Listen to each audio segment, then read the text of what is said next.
Welcome to Edwin Eisendrath's It's the Democracy, Stupid. A set of conversations about our government, our politics, and the kind of country we aspire to be. And now, here's your host, Edwin Eisendrath, on WCPT 820, Chicago's Progressive Talk. Hello, everybody. It's Saturday. And I listened to that intro, which talks about the kind of country we aspire to be. And we surely, our government at least, surely is not that.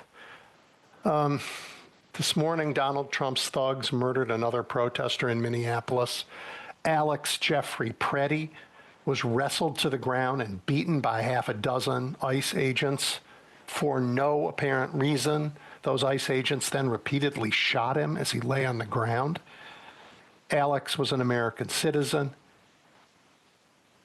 By all reports, he had come out to bear witness. He ended up giving his life for our country.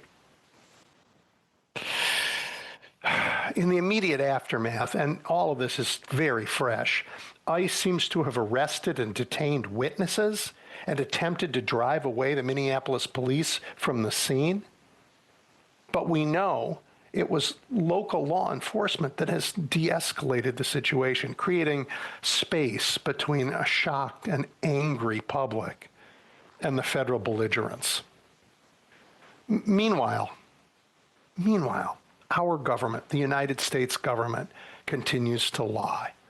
After this morning's shooting and contradicted by all available video evidence, it's all out there, you can see it, it's horrible. DHS rushed out a statement. An individual approached U.S. Border Patrol officers with a 9mm semi-automatic handgun. The officers attempted to disarm the suspect, but the armed suspect resisted violently. Fearing for his life and the lives and safety of fellow officers, an agent fired defensive shots. Medics on the scene immediately delivered medical care to the subject, but was pronounced dead at the scene. This is the lie the federal government is telling. And it is designed to create a permission structure for government violence. This isn't a statement with any remorse, no acknowledgement of tragedy, and it was rushed out prior to any investigation with no regard for actually finding out what happened. Look, it is official dicta in Donald Trump's America that protesters are violent extremists attempting to block federal law enforcement from doing their jobs. The United States government and Donald Trump describes those they beat, those they kill, those they hunt as the worst of the worst. My God, we know better. The United States government detained a 2-year-old girl. They kidnapped a 4-year-old boy and used him as bait to catch his father, and yet both the boy and his father are lawfully in the United States. They called Renee Good a domestic terrorist. They're already slandering Alex Preddy. My friends, this is where we are. Local officials held a press conference this morning, and they begged Minnesotans to stay calm and to avoid anything that would further inflame a very dangerous situation. At the same time, they were clear where the blame lies, and they were clear that a solution is both simple and within reach. President Trump should just stop attacking a great American city. And as I speak, right now, at this very moment, Greg Bavino, the border commander who has repeatedly found in court to lack candor and credibility, he's about to hold a press conference of his own. And let's just stop for 1 second to remember the time when local and federal officials worked together. They didn't hold competing press conferences. They held the same press conference, and they all spoke about how together they were getting the job done. And it wasn't that long ago. Hell, it happened after Charlie Kirk's murder. But in Donald Trump's America, it will not happen when someone with different politics is slain. That's where we are. The feds claim Alex Preddy had a gun. Surely they know, this government knows, that it is not a crime to have a gun in America. But they'll lie and they'll twist. In Chicago, not too long ago, the feds shot Miramar Martinez. Remember that? She survived, and they charged her with assaulting immigration agents. They claimed she used her car as a weapon. Nonsense. The case was thrown out. Cars, like guns, aren't illegal in America. But you know what's about to be? What is in, if you're, in Minneapolis? In Donald Trump's America, freedom. Freedom is illegal in some places. Freedom to protest. Freedom to bear witness. Freedom to kneel in prayer gets you arrested in Donald Trump's America if it smells like you aren't praying for them. Again, here in Chicago, ICE charged more than 30 protesters with crimes that have nothing to do with immigration. All those same lies, worst of the worst, violating, attempting to pay somebody to murder Bovino. All of those cases, 15 of them have been heard so far. 15 have been dismissed with prejudice. None have resulted in a conviction. None. Zero. So when Bovino, who had to retract the lies he told under oath, now holds a press conference, and my God, even before there's an investigation. And no doubt he is going to parrot the government line that his thugs feared for their lives and acted properly in what now, 2 murders in Minneapolis? No one believes him. No one. It's just permission for his guys to do it again. Oh, my friends, the mayor of Minneapolis is in a terrible position. He needs to calm a city in anguish. He cannot let it become so inflamed that these belligerents will do even worse damage. So it's up to the rest of us to say what he cannot. So let us say this. Let us demand that the shooters be taken into custody. Let us demand an independent investigation. And my God, let's demand the removal of these paramilitaries from our streets. You know what else? We need to prepare ourselves for the government to ignore those demands, as reasonable as they are. Worse, I'm afraid. We have to be prepared to be treated as criminals and as terrorists for speaking out. We have to be ready to be doxxed. We have to be ready to have, right-wing thugs, the kind of people that Donald Trump pardoned after, on his first day in office, to threaten us as they have to federal judges and as they have elected officials and as they have ordinary citizens. And I am afraid we have to be prepared, like Alex and Renee, to die for our freedom. How did we come to this terrible place? Well, 1 year ago, on January 20th, the age of monsters arrived. On that day, Donald Trump formed a government dedicated to the proposition that everything is his. Everything is his. Our money, our national pride, our freedom is his. What we have, if we have anything, we have just because he says we can have it.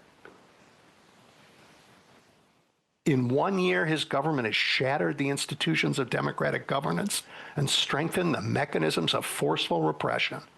It has been a year, and blood runs in the streets in Minneapolis, as it did in Chicago, as it will across our beloved nation, because we will not submit. And for what? For what has Donald Trump done all of this? Not for us. We are poorer, less healthy. We have fewer opportunities. Our small businesses are hammered. Our international relationships are destroyed. Our reputation ruined. Our farmers can't sell their beans. Young Americans despair over the thought, forget owning a home, just of a future.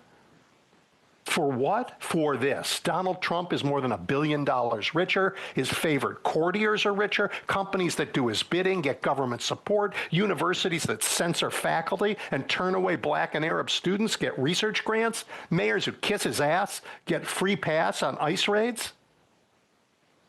For what? Oh, yes, and for this. So that the angriest and hateful most hateful members of the MAGA movement get to watch our government reenact Nazi ethnic violence. Greg Bovino even dresses the part. Well, my friends, it is our sacred duty to resist and to work every day to rid our government of these monsters. And you know what? Americans will succeed. Look at what's going on the streets in that ice in Minneapolis. Look what happened here in Chicago. We have demonstrated time and again, we are not eager to die for our country, but we are willing as we bear witness. Tin pot dictator that he is, Donald Trump will fail and be swept into the ash bin of history by the brave and patriotic Americans who have shown the world time and again what it means to be free. We're going to talk about that with fabulous guests, starting with Will Bunch when we come back. You're listening to Edwin Eisendrath's It's the Democracy, Stupid on WCPT 820. All right, everybody, welcome back. Will Bunch is here. He's the national opinion columnist for the Philadelphia Inquirer. You've all met him before here. You have to read his work. If you haven't, it's hard to fully understand the moment we're in. His sense of what we could be and the gap between that and where we are is, well, it makes for fabulous writing. Will, welcome back. Thanks for having me back. Still trying to process this day, so but I appreciate spending some time with you.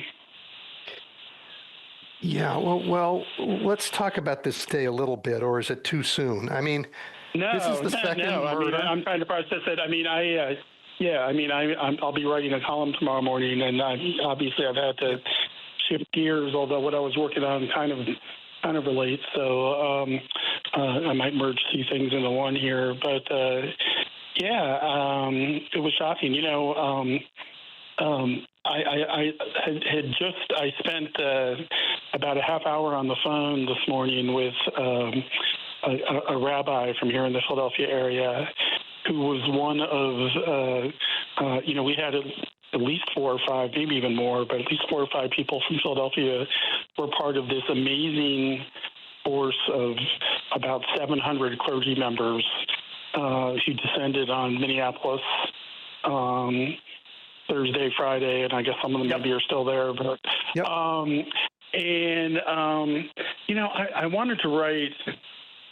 I wouldn't call it a feel-good story, but I wanted to write a positive story column about how this whole situation with ICE and the deportation raids has just become it's gone way beyond politics at this point, right? It's become a question of morality and who we are. I mean, it really is. I think good versus evil is overdone, so much in our discourse. But I mean, in this case, maybe it's not exactly good versus evil, but it is a time for choosing, which side that we're on. And it's interesting because, at a time when, by any objective measure, Americans are becoming less religious and thus, by presumption anyway, less spiritual. But you have this contrast now of it's really these faith leaders who really stepped up, and and they're not, religion is certainly an institution in this country, and like every other institution, God knows there have been scandals in some of our bigger churches, but this is one institution that particularly certain subsets of it are not kowtowing to authoritarianism. In fact, they're raising their voices and kind of trying to bring us back to a more moral place. And that was that was the positive story I was planning to tell in my column tomorrow. And literally, I got off the phone, and the first thing I got off the phone call, and the first thing I saw on my social media feed was this video of the shooting in Minneapolis this morning, and it just tears your heart out. And so I'm going to have to, I guess, combine a few things. Just combine the moral outrage we all feel about this, The guy had Alex Preddy was his name, the man they killed. Okay, you're telling me something. You're telling me something I didn't know. That's interesting. Yep, and the government. And do we know anything about him or? We know that he came there to bear witness, but we don't know anything else yet. Or I don't, at least as of 20 minutes ago when I started the show, I didn't. We know that the government claims he had a gun, as if in America that's illegal. Of course, they claimed, that Rene Good had a car, as if that's illegal. Right. I mean, DHS has totally abandoned any claim to credibility that it might have. You said this moment is beyond politics, and I want to talk about that with you because what our country has talked about politics, and certainly the Washington press corps will never see it differently. Politics means Democrats versus Republicans. And right, exactly. I think we are definitely beyond a Democrat versus Republican moment. We are in a America versus MAGA moment, maybe. We're in a do we still want our freedom moment. I would put it. I think the line that makes the most sense and is the most clear is democracy versus authoritarianism. Yeah. It's not Democrats versus Republicans for sure. I mean, nobody thinks Chuck Schumer is going to save the country. That's not what we're out there protesting about. No one who came to a No Kings rally came out there to argue about Democrats versus Republicans. No one standing in the street of Minneapolis is saying that. They're saying we don't want to be ordered around. We don't want the thugs in our cities telling us what to think and who to take care of. Yeah, you're absolutely right. When I see a clip from Fox News, and they say, "Oh, those Democrats were out there today," it's like, to me, that's the first time I thought of those people. I didn't think of these people as Democrats. I thought of them as citizens. Obviously they might have a more progressive, inclusive mentality than other people, but I don't see it as a partisan thing. And I mean, the other thing, when I say it's beyond politics, what I mean by that is, a couple things. One is, too often in the first year of Trump's presidency, we saw, really in different ways, both sides, but we're talking about the Democrats in particular, just kind of fall back on what's the political angle to this, right? In terms of if I'm too critical of ICE, are they gonna cut ads against me that I'm anti-law enforcement, or that I want to quote defund the police, which apparently is some kind of kiss of death curse or something like that, and just so much political, and something we've talked about before, not offending the donor class because we can't win our elections as politicians without money, right? And in all of those calculations, and when I say it's beyond politics, it's time to stop that. It's time to say, I'm going to make a stand. I'm going to make a moral stand against what's wrong, and not necessarily worry about the consequences for me or for the party or whatever. But I'm just going to do what's right. I think at this point, and I know there's some complicated logistics attached to all of this, but Americans are doing that. Americans are doing that all over the country. What we're learning from this is that, look, the politics will follow, but Americans are going to have to lead, and the folks who have claimed the mantle of leadership in America, the corporate leaders, the heads of universities, the heads of big law firms. You're going to make them. It's a pretty big list of people who've abdicated their leadership responsibility when it mattered. Who didn't abdicate it? American people. Rene Good, who died to bear witness. Alex Preddy, who, after all, they said, if you come out and do it again, you're going to die, showed that he was willing to die for our country. Came out and did it again. Yeah. Yep. Yeah. No, you're absolutely right. And again, that's the positive. It's just kind of an emotional whipsaw, because yesterday in particular was such a positive day, to see so many people and, in that weather, for people to be out there marching in those numbers is just, excuse me, I've got a tad of laryngitis, obviously, but for people to be out there like that was just, it was truly remarkable. And, I mean, I've laughed so many times the last week when I see these clips again from Fox News where people talk about the paid protesters. I mean, first of all, George Soros would be broke at this point because nobody could pay that many protesters. It's just ridiculous. But and it's at a point where the Fox Newses and the Newsmaxes and those people of the world can't deny that this is the public and this is what the public believes, that they want these people out of their city. It's just become an undeniable fact. And you're right. I mean, I think establishing that fact puts the politicians in a place where they do have to follow the public's lead. For me, the journalism that we could use, what you do, frankly, Will, is Ernie Pyle. Does that name mean anything? Ernie Pyle? Of course. Right? I'm a student.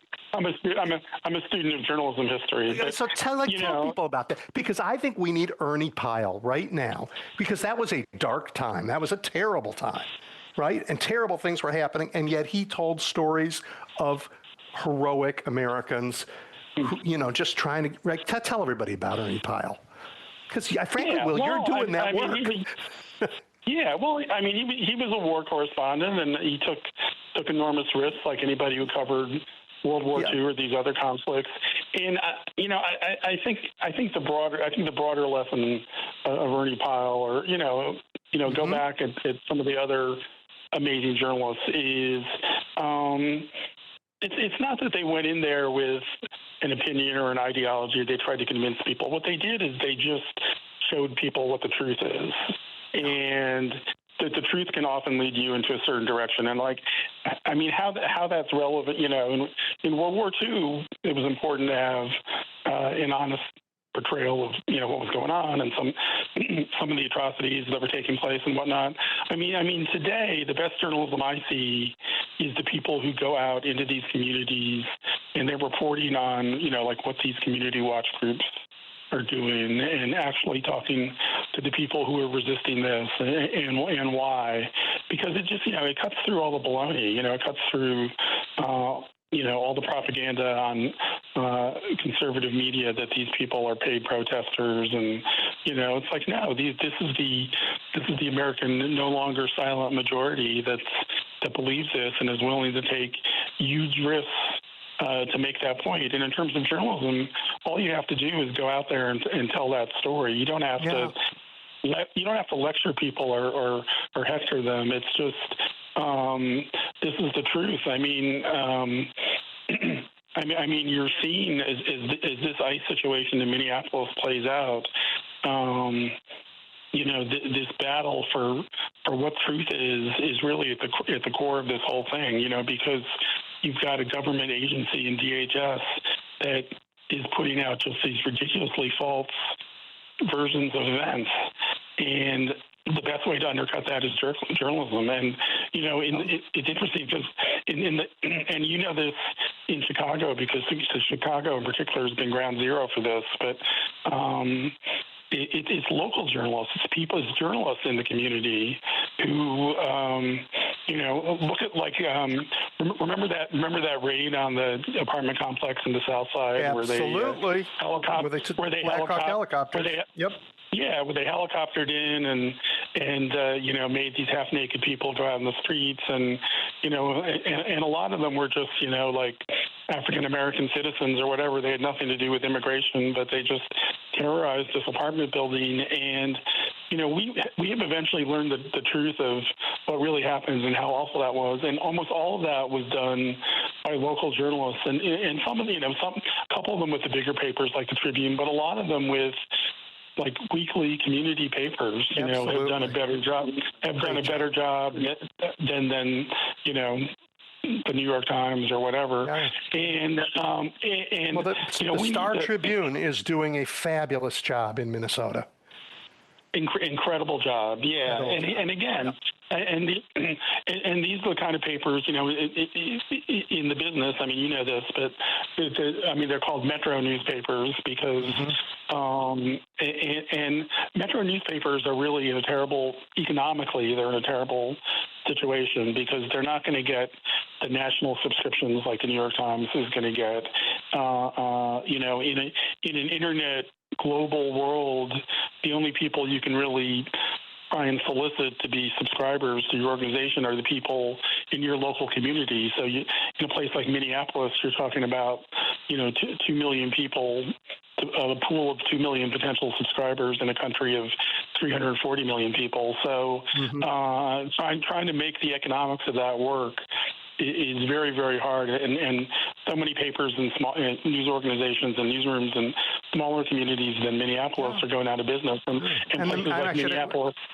Yeah, I should add the Minnesota reform too. Yeah. I mean, there are these. You're right. They're going out of business, and it's terrible because it doesn't matter to America until we need them. And boy, when we need them, we really do need them. And they are, they are bearing witness, and we need witness. And they're doing it, with such courage. Oh my gosh.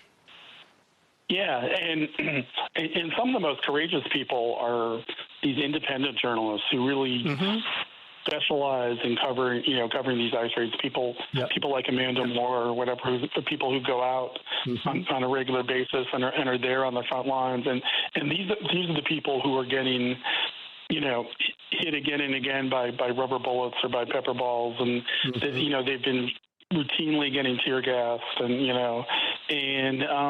they keep going back out there. Photojournalists. I mean, some of the bravest people have been photojournalists who are bringing us the pictures and videos. And ordinary citizens doing it. Yep. All right. So Will, let's. I want to leave this horror show in Minneapolis for a bit, and talk to you about something you wrote about, because when the government takes people, they have to put them somewhere. And in Trump's America, we have built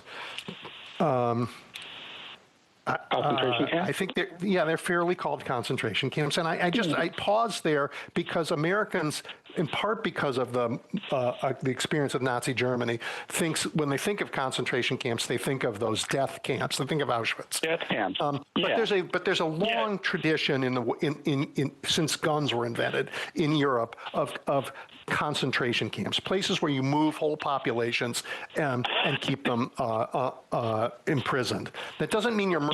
Yeah, I mean, there's a fascinating history of this, and this great author named Andrea Pitzer.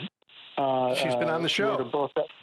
Yeah, she's fantastic. Fantastic. And she's both a historian, and she's also excuse me. She's also writing about and covering what's happening today. And she says, yes, it's fair to, she's written the book that's probably the best history of concentration camps. Yep. And she says, this is all those elements that we saw in the 20th century is what we're seeing now. And right now, ICE has 73,000 people. I mean, that was as of a few days ago, so it's probably more than that now, but at least 73,000 people in custody, an all-time record since anyone's been tracking this, which, makes sense when you see all these arrests that are taking place. They're putting people on planes. And the thing is, when you go, 73, well, 73,000 people, I mean, you're talking about like a kind of moderate-sized, mid-sized, like city, a Rust Belt city or something. And so in that big a population, some of them are older, and so yes, some people are going to get sick and pass away while they're in custody when you have that many people.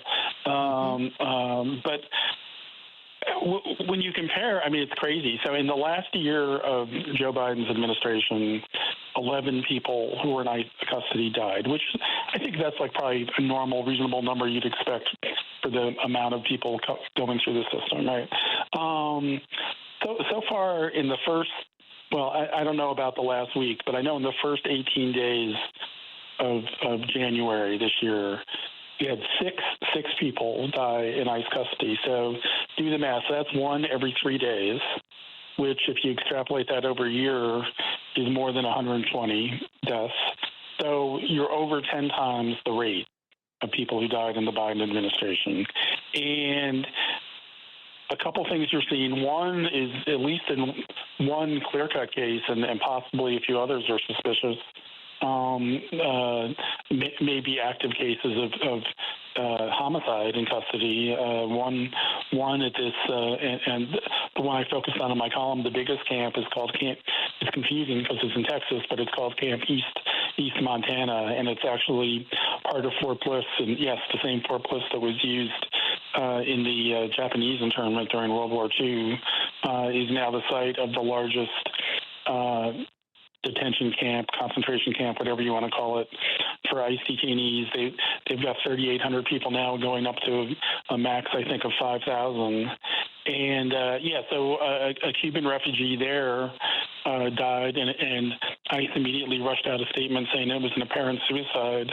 But the body had to go to the county medical examiner, who's not under the purview of ICE, and he looked into it and ruled that this was a homicide, that the inmate had died because of asphyxiation and pressure to the chest, kind of similar to George Floyd, for example. And in fact, there were a couple inmate witnesses that this is what they saw, that they saw the guards choking this detainee, and they heard him saying in Spanish that I can't breathe, just like so many of these other victims. Yeah, so you've got that, but you've also got a lot of the numbers are also explained by what you would call medical neglect, right? That denial of medical care. People who are sick and either are just getting, they want to see a doctor, go to the hospital, they're getting turned down, or they're just given an inadequate or the wrong treatment, or medicines, and because they just don't care, or and there's no oversight, or people commit suicide because of the horrific conditions. Yeah. So we're the United States, and Donald Trump's America is weaponized our streets. We've seen 2 murders on the streets of Minneapolis this week. You're talking about a tenfold increase in the deaths in custody across America in what we can't do anything other than call concentration camps, and ICE's contention is that they shouldn't be subject to oversight. So Congress, which used to be able to, like in real time, look at this stuff, now has to make an appointment, has to give them time to clean up. And we know this from what happened here in Chicago. When Congress finally could get into the Broadview facility, it got cleaned up. It got much, everybody reported conditions improved. So the reason not to let people in is you want to have terrible conditions. And that's what we see.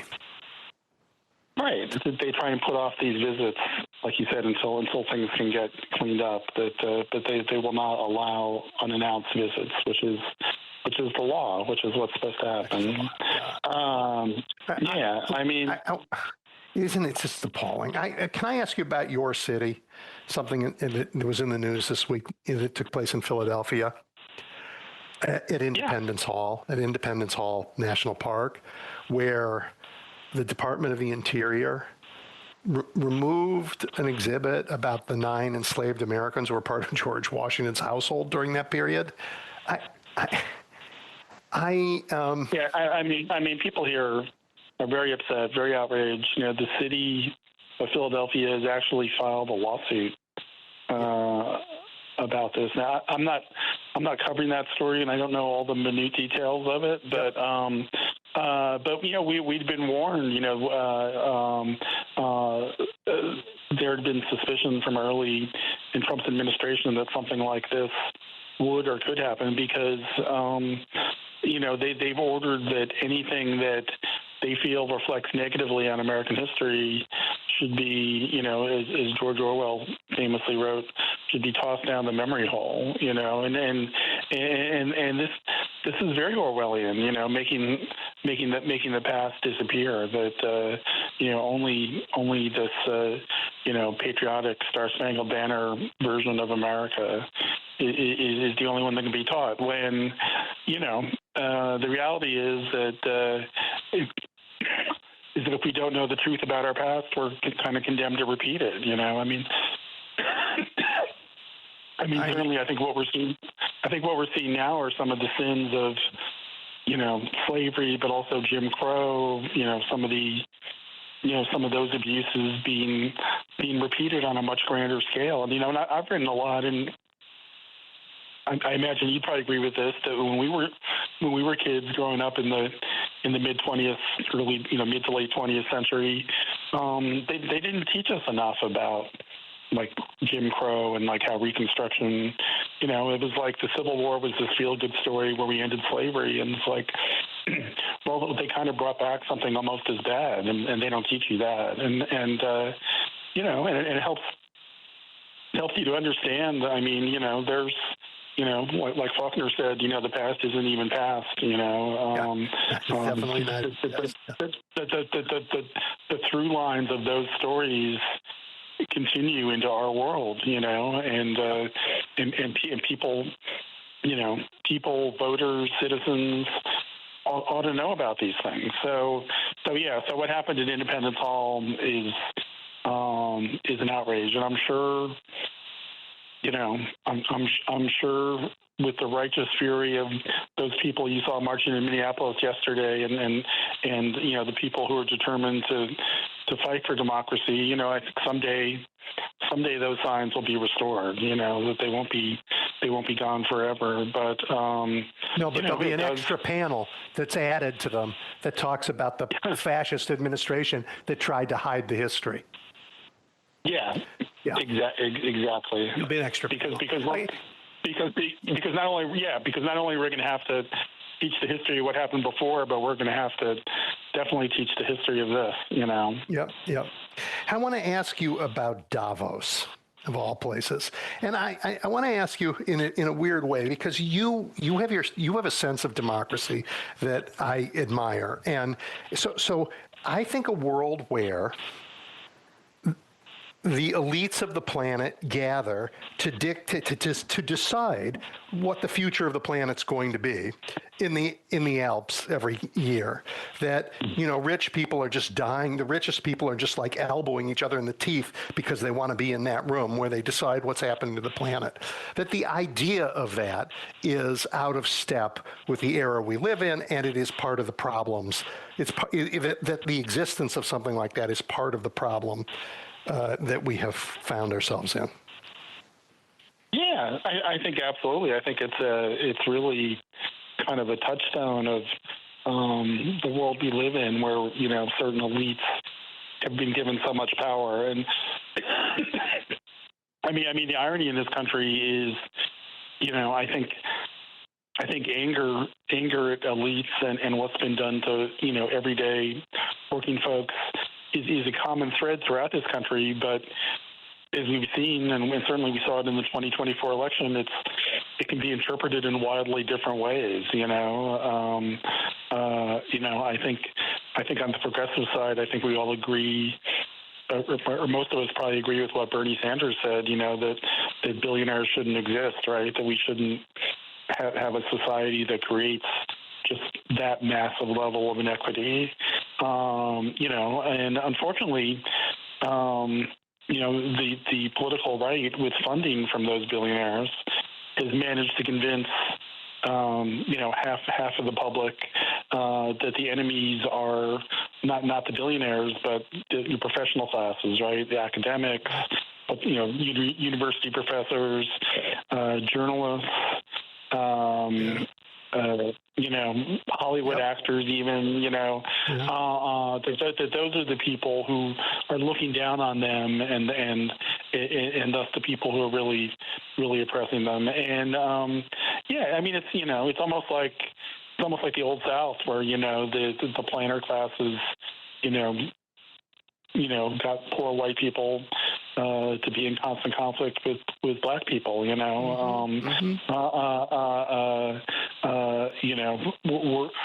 in constant conflict over, nobody wants to be ruled by elites, but who are the elites and what do we do about it? And we're so divided that it's a divide and conquer type situation. I think Davos. Davos is the epitome, well, and this year at Davos, all of those would-be rulers of the world heard from their guy that, in fact, the world can only have one ruler, and they are his slaves too. And he went and gave one of the most awful speeches, and this is a man who's known for awful speeches, right? But Donald Trump said, yeah, we don't care if your suckers died after 9/11 supporting us. They were actually cowards who were hiding, he said to our European allies. Right? I'm going to take Greenland. I don't care what you think. And then he's like, nope, I didn't mean it. Sorry, the stock market went down. Oops. Yeah. I mean, there's been real fallout from that comment about, much of Europe is just furious. I mean, as they should be. Hundreds of people from these countries gave their lives after the United States, was attacked. Because of a war, because of the U.S. being attacked. And, the speech was horrible, but I almost wonder if history is going to look back on this as kind of a public service, because it just exposed so clearly to the entire world, just how off the rails this whole thing is. Or, I think it was a very simple line, but I think Jamel Bowie said it best. He said in his column this week that this is not sustainable. I think that's the view that a lot of people are coming around to. And think about it. Trump. If Trump were a different person, I guess he could have gone to Davos and given like a George W. Bush type speech where he'd be defending awful policies like George W. Bush had, but defending them in the lingo of neoliberalism and things that, the Macrons of the world would kind of sort of agree with, right? But instead, Trump has just blown up this whole world. And it's ironic. Trump is horrible, but it's also maybe time to blow things up and try and reorder the world in a much better, saner way, Well, right. But a year ago, when Trump swore the oath, he put in place a government dedicated to the proposition that everything is his. And that's, there are a lot of people who don't want everything to be his. Our freedom isn't his to bestow. It's ours, period. It's not through his grace that we get to protest in Minneapolis or Chicago. I think people saw that on display. The thing about the Greenland thing is fingers crossed. I'm very doubtful that anything will ever come of it. But it's just so over the top insane. It's one thing when an American president says, "Well, we think we should have the Panama Canal," because it's like the Monroe Doctrine, and we did sort of build it, at the expense of 6,000 lives or whatever. But this isn't that. This is just a country that the United States has no rights to, and there's no logic, and there's no economic rationale for doing this. There's no military rationale for doing this because we have all the access to all the military and economic stuff that we need there. So clearly, this is just megalomania, and I think or the world, distraction. He did Venezuela a couple of weeks before, and that's now not. Nobody even talks about that anymore. What's remarkable about Venezuela is, right, Donald Trump says, we run Venezuela. The guys behind me run Venezuela. Venezuela, I am effectively the president of Venezuela. He said that. And yet this week we blew up another boat in the Pacific off Venezuela. Why? If he's in charge, why are we blowing up drug boats coming from his country? He's too busy making a mess somewhere else for us to have that conversation because he's chaos every minute. Yeah, I'm always careful about the distraction argument because I think some of the things that people call distractions are not distractions, but they're kind of the essence of who he is, But I do feel like,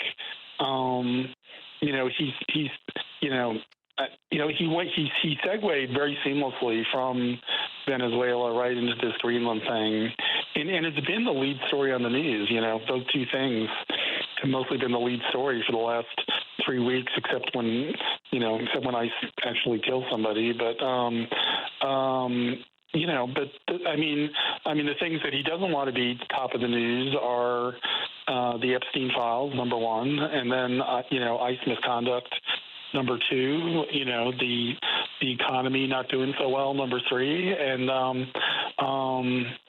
he wants to set the agenda, and it's these phony performative displays of power. The Venezuela thing. Dangerous. Yeah, what did that really accomplish? I don't really understand. He replaced one autocrat with a different autocrat who is, I guess, thankful enough for her job that she's being kind of friendly, and they're taking some oil tankers, and the money's in a bank account in Kuwait, and that's the only thing. Right, in a bank account in Kuwait that Donald Trump controls. So it isn't even like the American people. It's like he is personally pocketing the oil money, because after all, it's his. Right. It's not Congress isn't saying where that money goes. He personally is saying, look, as if it was his money. You get this, you get that. This is. Well, and who's gotten a raw deal? The American people have gotten a raw deal from this, but the people who've gotten an even more raw deal from this are the people of Venezuela. On so many different levels. They got nothing from it. They've got no enhanced freedom. The situation on the ground there is just as dangerous and as unstable as it was before. They're not getting an election. They're not, apparently, as I can see, getting much, if anything, of the money from this oil that Trump is taking, which means their economy is not getting the investment of American oil companies. Right. And despite Donald Trump telling us that they were going to put in billions of dollars, they're not putting in billions of dollars. So.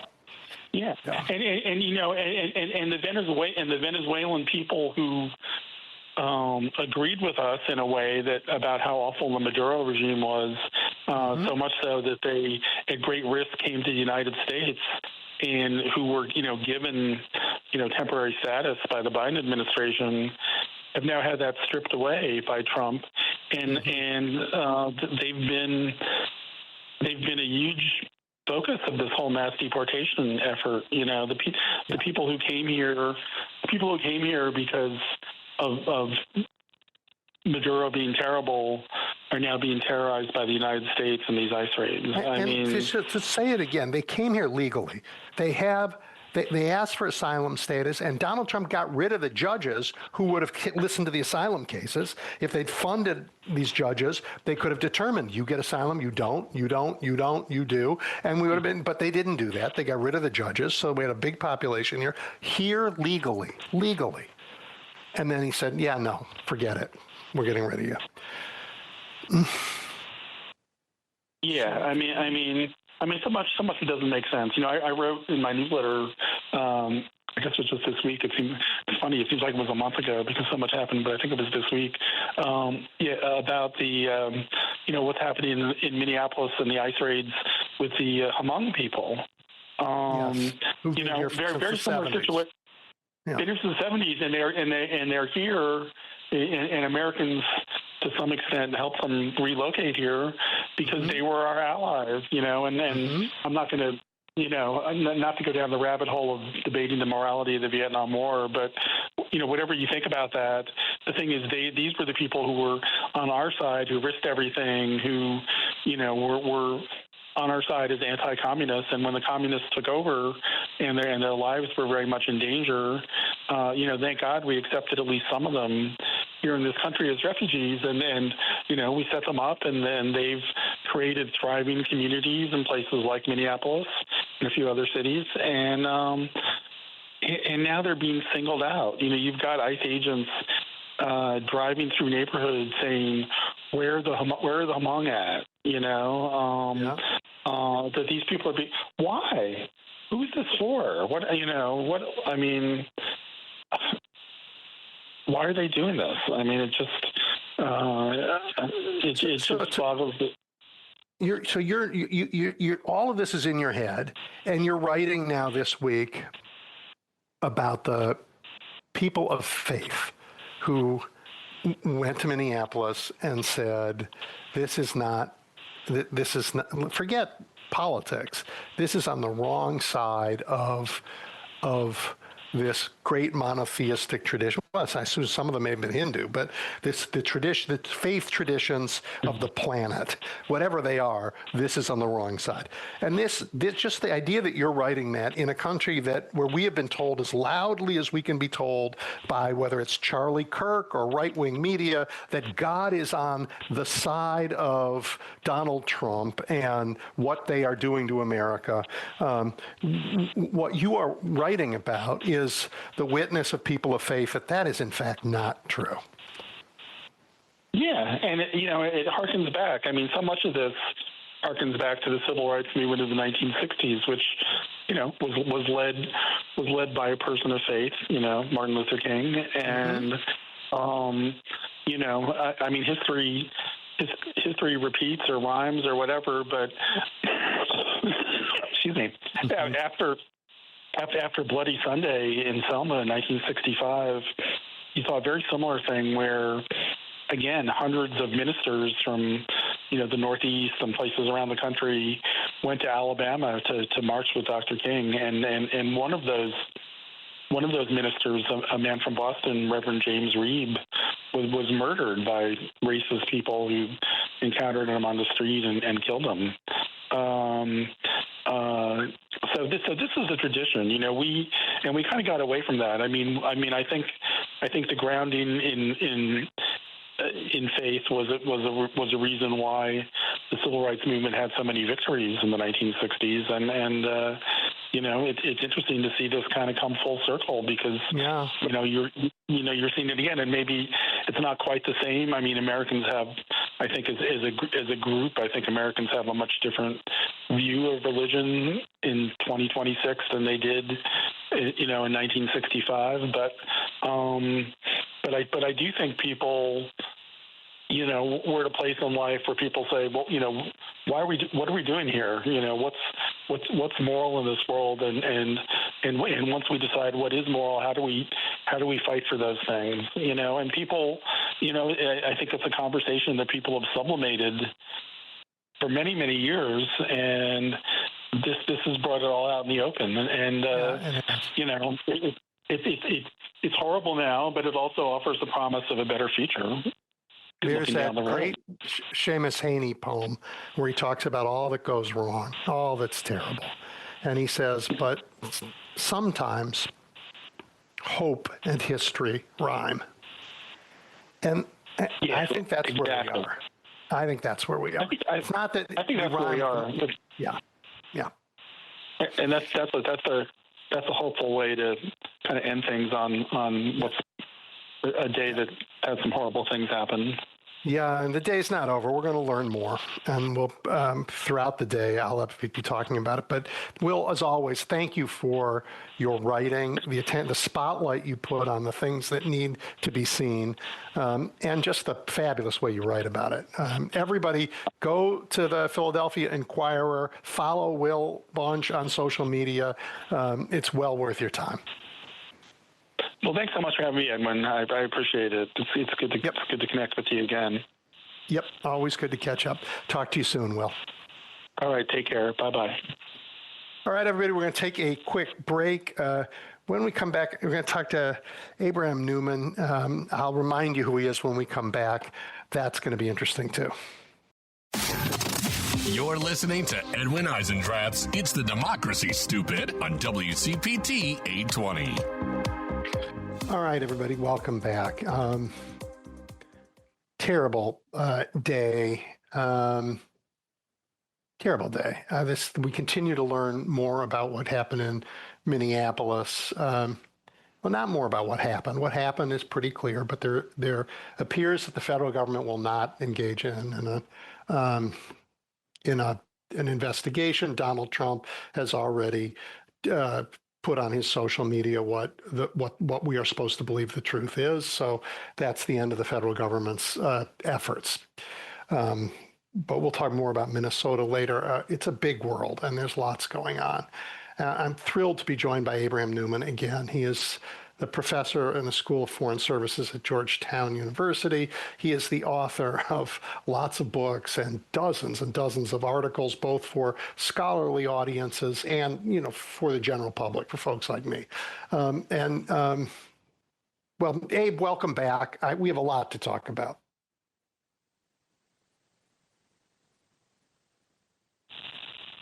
I think I took a quick look just in preparing for this at Georgetown's website, and it looks like this spring you're teaching a course on like international affairs in Europe. Oh my God! How do you write a syllabus? It is. It's like you got to tear it up and start again. It is really. It's like a once in a generation moment of change in the international system.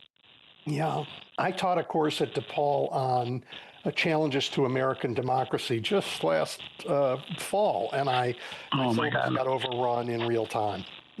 Yeah, I can imagine. Well, God, I can't believe it's been almost a year since we last talked on the radio. What a year it's been. I know. Can we talk? I want to not focus on Minneapolis for a minute, and talk to you about global political structures. Not even current politics, though of course they're related. I mean, every American, I guess, under the age of 80 has lived their entire life in what we would describe as the liberal international order. And you wrote a piece on what might now replace it, something you call neo-royalism. I just think it's worth spending a little time. Can we go back and can you describe for us what this order we have been living in is? I think, it's like that old joke when, one fish is swimming by another fish and says like, how's the water? And the fish is like, what's water? You just don't know. Totally. It's what you're in. So can you explain to people what this global order we have been living through has been, and maybe its benefits and its drawbacks? And then let's talk about what might replace it or what could replace it. Sure. So, I mean, I think it really comes together after World War II, and this system was basically based on, when they say liberal, it kind of had like three pieces. It was liberal in the sense of economic openness, like the idea that we would be about open markets, people would trade with each other, and that meant we could make more stuff. So if I focus on what I make best, then you focus on what you make best, so we can have more stuff in the world. The second part was liberal in the sense of like contracts about, what you would think of as like Locke. And then the ideas he had was if we have a fight, we solve it through diplomacy, through rules and through discussion. And then the final liberal was the kind of the human rights version of liberal, that it was about democracy. It was about a particular form of politics. And those three things, democracy, openness, and rules, they focused. That was kind of how when we thought about like, what's the international system we're going to live in, that was what the United States created. If you think about the UN system, the Declaration of Human Rights, these things were kind of creating an international system that said we should avoid threats and war, and we should try to look at diplomacy and rules in order to promote a system that was more predictable. That's kind of the rules-based system. It's more predictable, and what's substance of it, it should be one where we're focused on freedom and liberty. And all prospered under that. Of course, there was conflict. People died. It wasn't a perfect system compared to what came before it, which was the two world wars, where so many millions and millions of people died. It was a period that really generated tremendous peace and prosperity. Yeah, and Americans were very big beneficiaries of it. Yeah, I mean, if you just think about how from the change from 1950 to 1920, or sorry, not 1920, 2026, we got rich during this period of time, and we also were relatively secure in our ability to kind of keep our people safe. Yep. Okay, and that order was fairly, but things change in the world, they always do, and that order got rickety, and Donald Trump declared it over. Yeah, and I mean, I think it's important to say he didn't. There were people in the United States that were questioning it. Really, after 9/11, people started to say, well, sometimes we have to take action. We shouldn't rely on the UN or rules. The Iraq War is like one of those moments where, the U.S. said, well, we don't care. We're going to do this anyway. So there were fissures in that liberal order going back before Trump, but Trump has just, brought it to a head where he's like basically saying, he gave this interview in the New York Times where he said, I don't believe, there isn't any international law. The only thing that constrains me, I think, is he said, what's in my mind, something like that. So that's a very different world. I think he said my own moral compass, which is even more frightening. Yeah.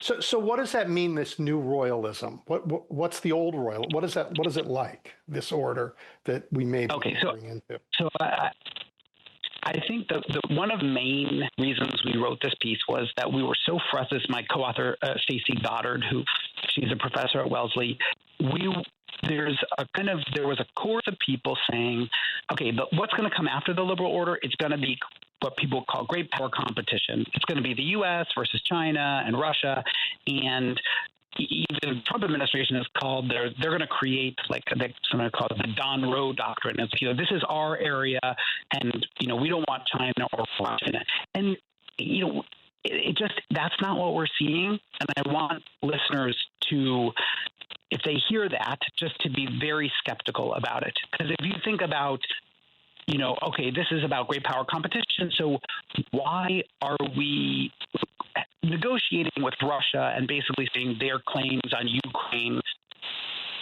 legitimate? Or why are we selling, for many years of selling advanced semiconductor technology to China? Trump versus this and creates a permitting system to allow that. Or even in Venezuela, it was about drugs. We're supposed to go after Maduro, but then he pardons the former president of Honduras, who literally said, I want to shove, the drugs up the gringos' noses. So it again and again, or, that Greenland, why are we threatening one of our NATO allies, even if they've already said we can expand our military base or expand it there. So why would we threaten them if we're trying to push back against China or Russia? That narrative, I think, doesn't make sense. And so in this piece, Stacey and I, we think, well, what if the purpose of international affairs is not about national interest, but it is about a small group of elites and their interests and their kind of effort to support what we would call a personalist leader. And the reason we call it neo-royalism is that this is a very common in human history way that international politics was organized.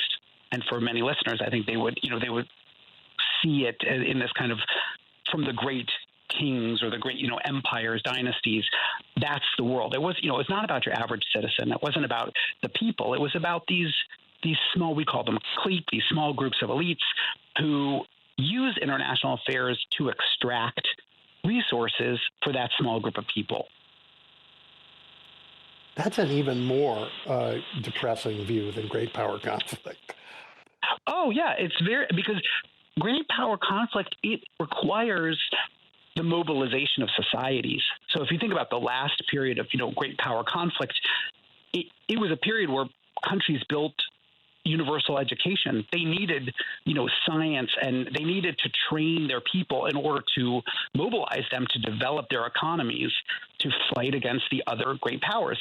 But this system is really about extraction. It's not about the nation. So, another big thing is it doesn't think about the unit. What's the focus of international affairs? It's not like the country. It's about these networks of hyper elites, and their purpose is to extract resources to then benefit their insider group and sustain charge. So in this world, you would expect it's in some future iteration of this world for, say, Don Jr. to marry Putin's daughter, right, to cement the alliance in these old ways. Yes, and I mean, so I don't want to take the analogy too far. That will, that you'll have dynastic marriages, and that basically there has to be a way to legitimate this kind of system. And in the old system, it was often through marriage, blood. Who got to be the leaders. And I think in this system, we're seeing a range of what we would call exceptionalism. It's not about the liberal order was justified through rules. So why is it fair to do this or that? Well, because there's a rule. But in this system, why is it legitimate to do this or that? It's because the U.S. and the Trump family and Trump himself, they're exceptional. And so that's, you see things like the whole, and they, benefit from it. But that's why you see like his obsession with the Nobel Peace Prize. He wants everybody else to basically say something that seems kind of absurd, but it is to elevate him as this exceptional ruler. And there's different versions of the current NATO head. He used more paternalistically. He called Trump daddy. Sometimes daddy has to use strong language. There are these different ways to justify why Trump is exceptional. But what's important is just that it's not being based on either rules or sovereignty about, Trump very rarely says, I'm doing this because of you, because you've given me this authority. It's because I have this, because I'm, unique and special. You're making me feel better about my own ill-informed, but instincts nonetheless. Because I've been saying that a year ago, Donald Trump formed a government dedicated to the proposition that everything is his. And in a way, you are saying that that's actually a way you can structure governments. And so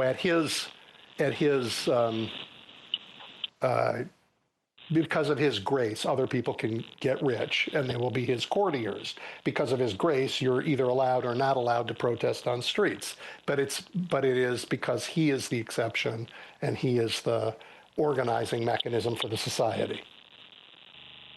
And I mean, this form of governance, which you call a personalist regime, it's not unique to Trump. If you look at Putin, Orban, Erdogan in Turkey, this is a trend that's happened in many countries over the last several decades, where we used to have governments that were based on arm-length bureaucracies. The leader kind of would make a final decision. They were on the hook for accountability, but they were within a deep institutionalized system of decision making, and foreign policy in particular. It's like the State Department, the NSC. There was any decision was workshopped through a much deeper process, and that's all been kind of stripped away. By the courts, the unitary executive.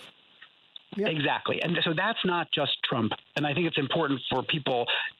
Trump now is the person in that position, but it is a long-term process of moving away from that, what I would call Weberian state, this bureaucratic state, to one where it's very brittle, very thin. And that has really dramatic consequences for foreign policy, because there really are so few other actors involved. And so Trump can make these decisions, raise the tariffs, lower the tariffs. It's like there's not really a process around that. And that creates, like we were saying, the kind of by his grace kind of feel to it. It has enormous consequences for domestic policy, too. I mean, as we're seeing in the Yeah, I mean, and also, like we were saying earlier, the liberal international order, it kind of made people numb when you say those words, but it delivered tremendous prosperity and peace. And as that's stripped away, you now get the uncertainty, the volatility, the kind of chaos, is because it's not, you had internalized that. We had all internalized that, and now that's ruptured. And that's also why I think so many people kind of scratch their heads, or they kind of half laugh when Trump does different things that he does, because they feel uncomfortable, because they don't know how to organize what is happening. And that's why we think neo-royalism, it offers a way to organize that. Why is Trump cozying up to Argentina but attacking Denmark?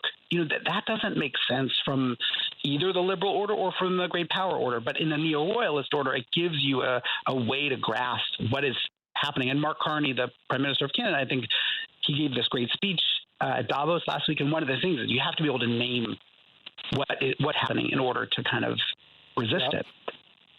Well, so let's talk about that speech. He quoted at length one of my favorite political documents. He didn't name it, but it's the Peloponnesian War by Thucydides. And I mean, he was quoting this part called the Melian Dialogue, that, with respect to great powers do what they do, and the rest of us suffer what we must. We suffer what they must. I see a lot of parallels between America, the Delian League, America as a leader of a group of nations through a terrible time, becoming an empire, abusing the empire, and then losing its allies, which is, I think, that story.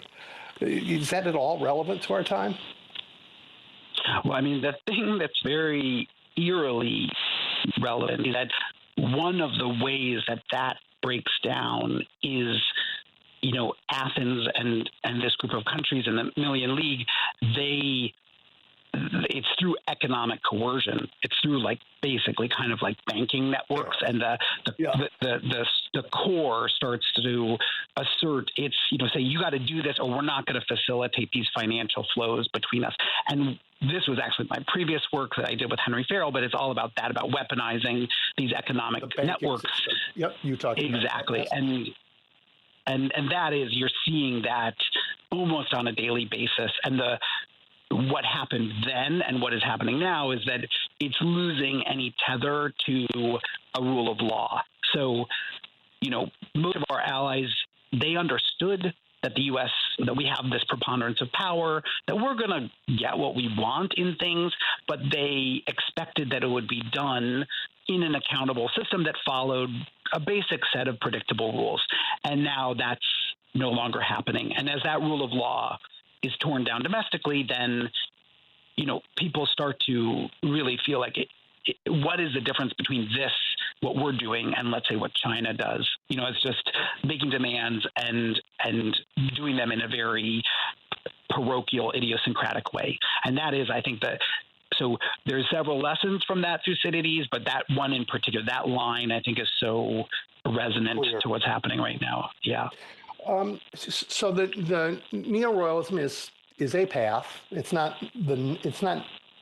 You're not saying we are on that path and that is our destiny. That is a path.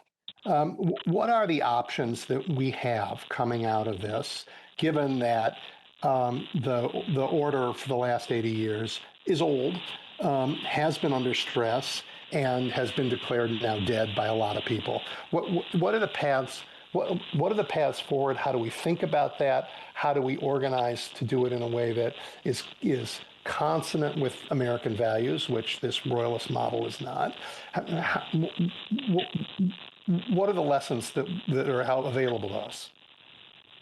I mean, I think the first thing is to understand what this system, what its objective is, and it is really to extract resources from the many and concentrate them in the few. And it is not about national security. And so if you're trying to address it and say, well, this is it's like this would leave many people worse off, and not just economically, but also in terms of security. And so what's the path forward? One of them has to be, we need to make sure that our national security is protected and that we mobilize resources to improve our system. What's the best way to protect your national security is to have a strong nation that would be competitive, that would be economically innovative. That should be what is being put forward. We're basically gutting universities, we're undermining research, we're making our best firms, face tariff walls. None of this is going to improve our society. And so I think we're not going to go back to the liberal order like it was. I don't think that there's a consensus in the United States that we should be, basically subsidizing the world's security and economy. But I do think we should be thinking of a world where we're focused on our prosperity and investing in that. I also think that there's, you see Mark Carney and quite a few, I think, good tips of countries that are dedicated to this version, a version about prosperity and growth. They should bandy together, and they should not back down. The royalist works through kind of salami tactic coercion. I threaten you. I hope I don't actually have to go through with my threat, and you just back down and kind of bend the knee in advance. And so you know, those that are opposed to it, they need to stand up and say, this is just, the emperor has no clothes. And my concern is that is not happening at the international system, and it's not happening domestically either. You know, when you listen to Schumer or the leaders of the Democratic Party, they're not saying, look, these demands about Greenland are ridiculous and they're going to harm us. Instead, they're kind of, saying things like, well, we should secure the Arctic. I don't know. It's like nonsensical to me. What is the position? Let me make you feel better. Okay. That makes sense when you think this is a battle between Democrats and Republicans. And anybody who thinks Chuck Schumer is going to save the democracy is a fool. And I say that as a lifelong Democrat and as a partisan, but it isn't up to a political party to save our democracy and move our country forward. It's up to Americans, and my gosh, on our streets everywhere against incredible odds, including when they tell you they're going to kill you, and they apparently do. In Minnesota, Americans are willing to die for this democracy we love. Whatever Chuck Schumer thinks he's doing, or the guys in Congress think they're doing, there is plenty of opposition to this madness in America, and it is getting bigger by the minute. We don't want that. So that's on the plus side over there. But I agree with you that if you just look at it as a partisan thing, well, yeah, we have problems. We definitely have some political problems. But I even worry about like economic elites too. There's many of them. They understand that this kind of neo-royalist system, because I want to just clarify for our listeners, this isn't just like petty corruption. This isn't a system where it's like, we're basically a capitalist country and somebody's skimming off the top. It's also not like the typical story about oligarchy where it's like, oh, this just business gets what it wants and it's pushing for what it wants and the government just does it. This is a system. I think, Lutnick, the Commerce Secretary, went to Davos and he said, capitalism has a new sheriff in town. That's a very different, this is where international politics is being used to redirect resources into this small group.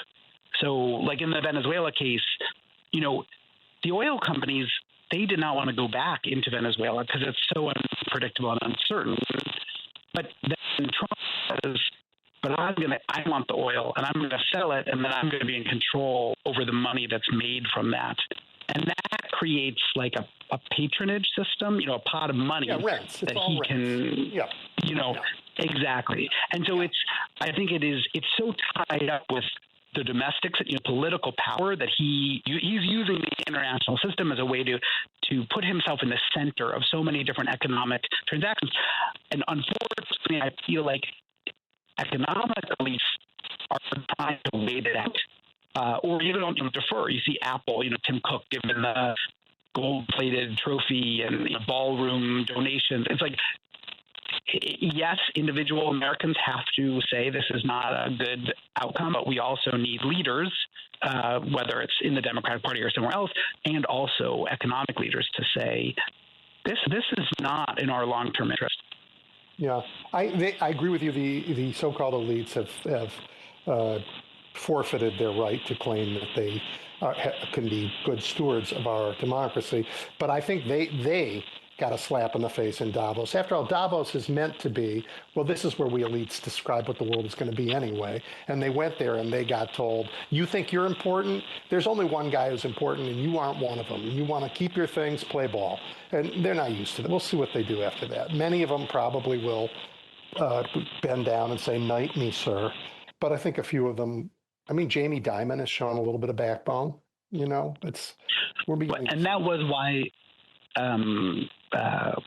Prime Minister Carney's, why his speech was so interesting, because he was just right up there saying, no, this is what it is.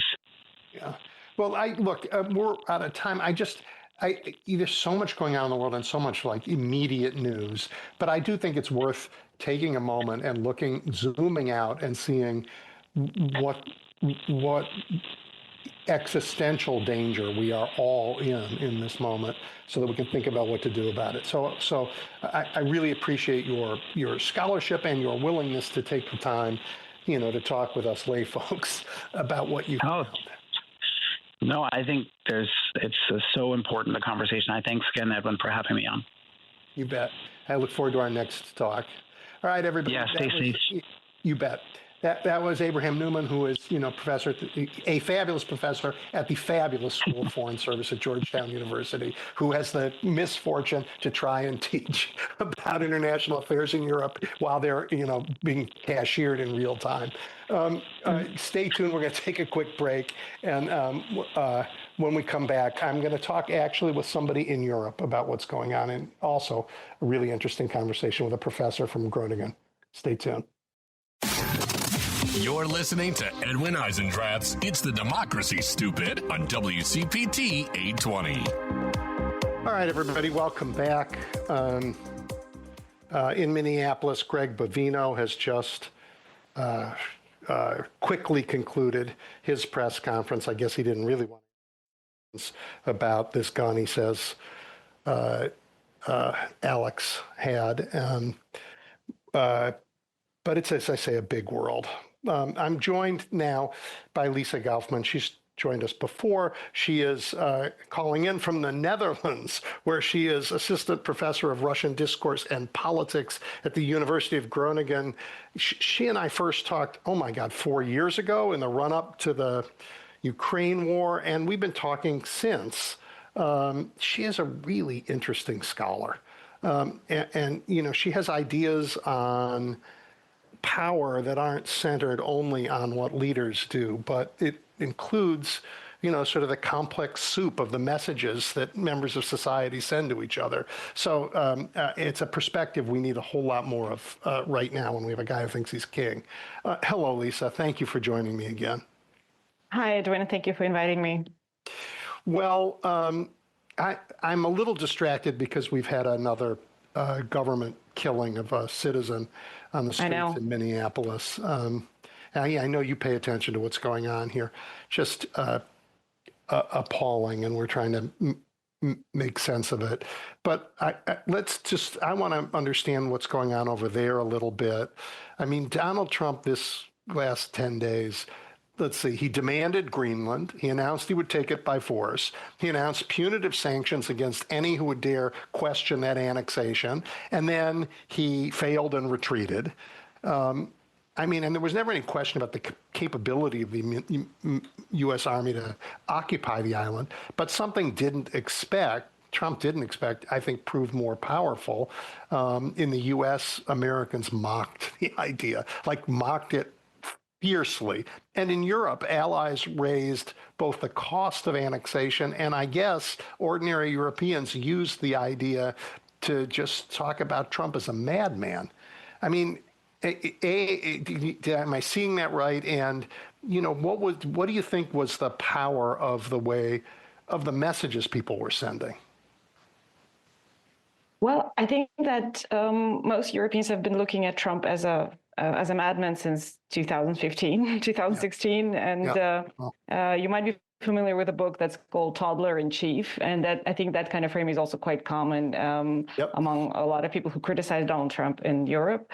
So this whole idea of Toddler in Chief, I think, is now getting even more traction now because of the kind of ridiculous demands that he's making and the kind of the way that some people are trying to pacify and assuage his concerns, let's put it this way.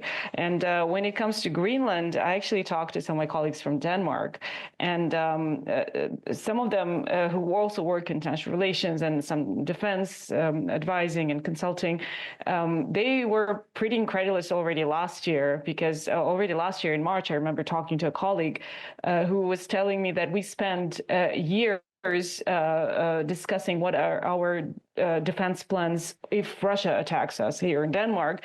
And now we have to turn our cannons the other way towards America because this is where the more likely invasion is coming. So this was the kind of, well, they were incredulous about the fact that now they have to rethink their entire defense strategy in Denmark, because that's already last year in March. I remember they were talking about that there was a pretty credible threat of the U.S. invading Greenland. So, and it's obviously becoming even more acute now, and even the Netherlands sent 2 soldiers to Greenland. So this was actually a fact that was incessantly mocked here in the Netherlands, that we sent 2 soldiers to protect European interests. But then again, it's also there's another layer there, of course, because Greenland also has a history of colonization. Obviously, there was a lot of really awful things that the Danish government did to the indigenous population. So there was a lot of collective trauma there. And it's also layered with all these ideas about other great powers sort of deciding over the fate of the Greenlanders. I think this is something that is quite a painful subject for the people there, because their fate has been decided and they were ruled by other powers before. And I think that also raises a lot of conversations about the treatment of indigenous people in general, like how the great powers have treated indigenous populations. And even in Sweden, for example, there were also programs about sterilizing, let's say, Sami women, so another small indigenous group. So these conversations actually having a very unexpected consequences here in Europe, because a lot of those topics have been sort of hushed a little bit, like, somewhere at the back of the drawer somewhere, but now they're coming to the forefront because Greenland is on the agenda. But I think that overall... that's interesting. Yeah. And I think that overall, when the whole Greenland deal actually was announced, you're probably familiar with taco, right? Yes. Yes. Okay. The American, not the food, the other thing, yep. Right? So, and I think that I've seen a lot of people on social media making that joke actually, because when you actually recount the conditions for this supposedly new Greenland deal, it's essentially what it was before. I mean, the U.S. has always had access to Greenland because Denmark is an ally within the NATO. So what was the point in the first place? So that there's this you study Russia. You spent a lot of time studying Russia. Could the point have been to open a Western front for Europe, to give more space and time to Putin in Ukraine? I mean, Donald Trump gets some credit for saying, Europe, you need to pay more attention and spend more money to help protect Europe. And you need to do more to push back, in Ukraine. But then when Europe started to do it, he then harassed Europe from the West. Interesting that you mentioned that. Actually, the Russian media have been state media, because in Russia, the media are governmental controlled, as you know. So there was actually a lot of coverage of Greenland, because the whole idea of the U.S. Getting or occupying, annexing Greenland is something that is very understandable for the Russian government. So Putin would be actually quite happy if the U.S. actually annexed Greenland, because this is something that he did. I mean, he annexed Crimea. So, and that for him, this is kind of the logic of the great powers. So, and this is, again, this also works in the kind of national security strategy that the U.S. has now. So it's the kind of the Monroe Doctrine, Trump 2.0. So because you have the same idea of, okay, the U.S. can do whatever it wants in its hemisphere, and then Russia can do whatever it wants in its hemisphere. And that's why the whole Greenland topic has been very popular on the Russian state media, because that provides extra justification for the Russian government for its conduct in Ukraine, essentially. Because if the U.S. this is just what great powers do, and that's okay. So that's why it was actually covered quite extensively in the Russian media.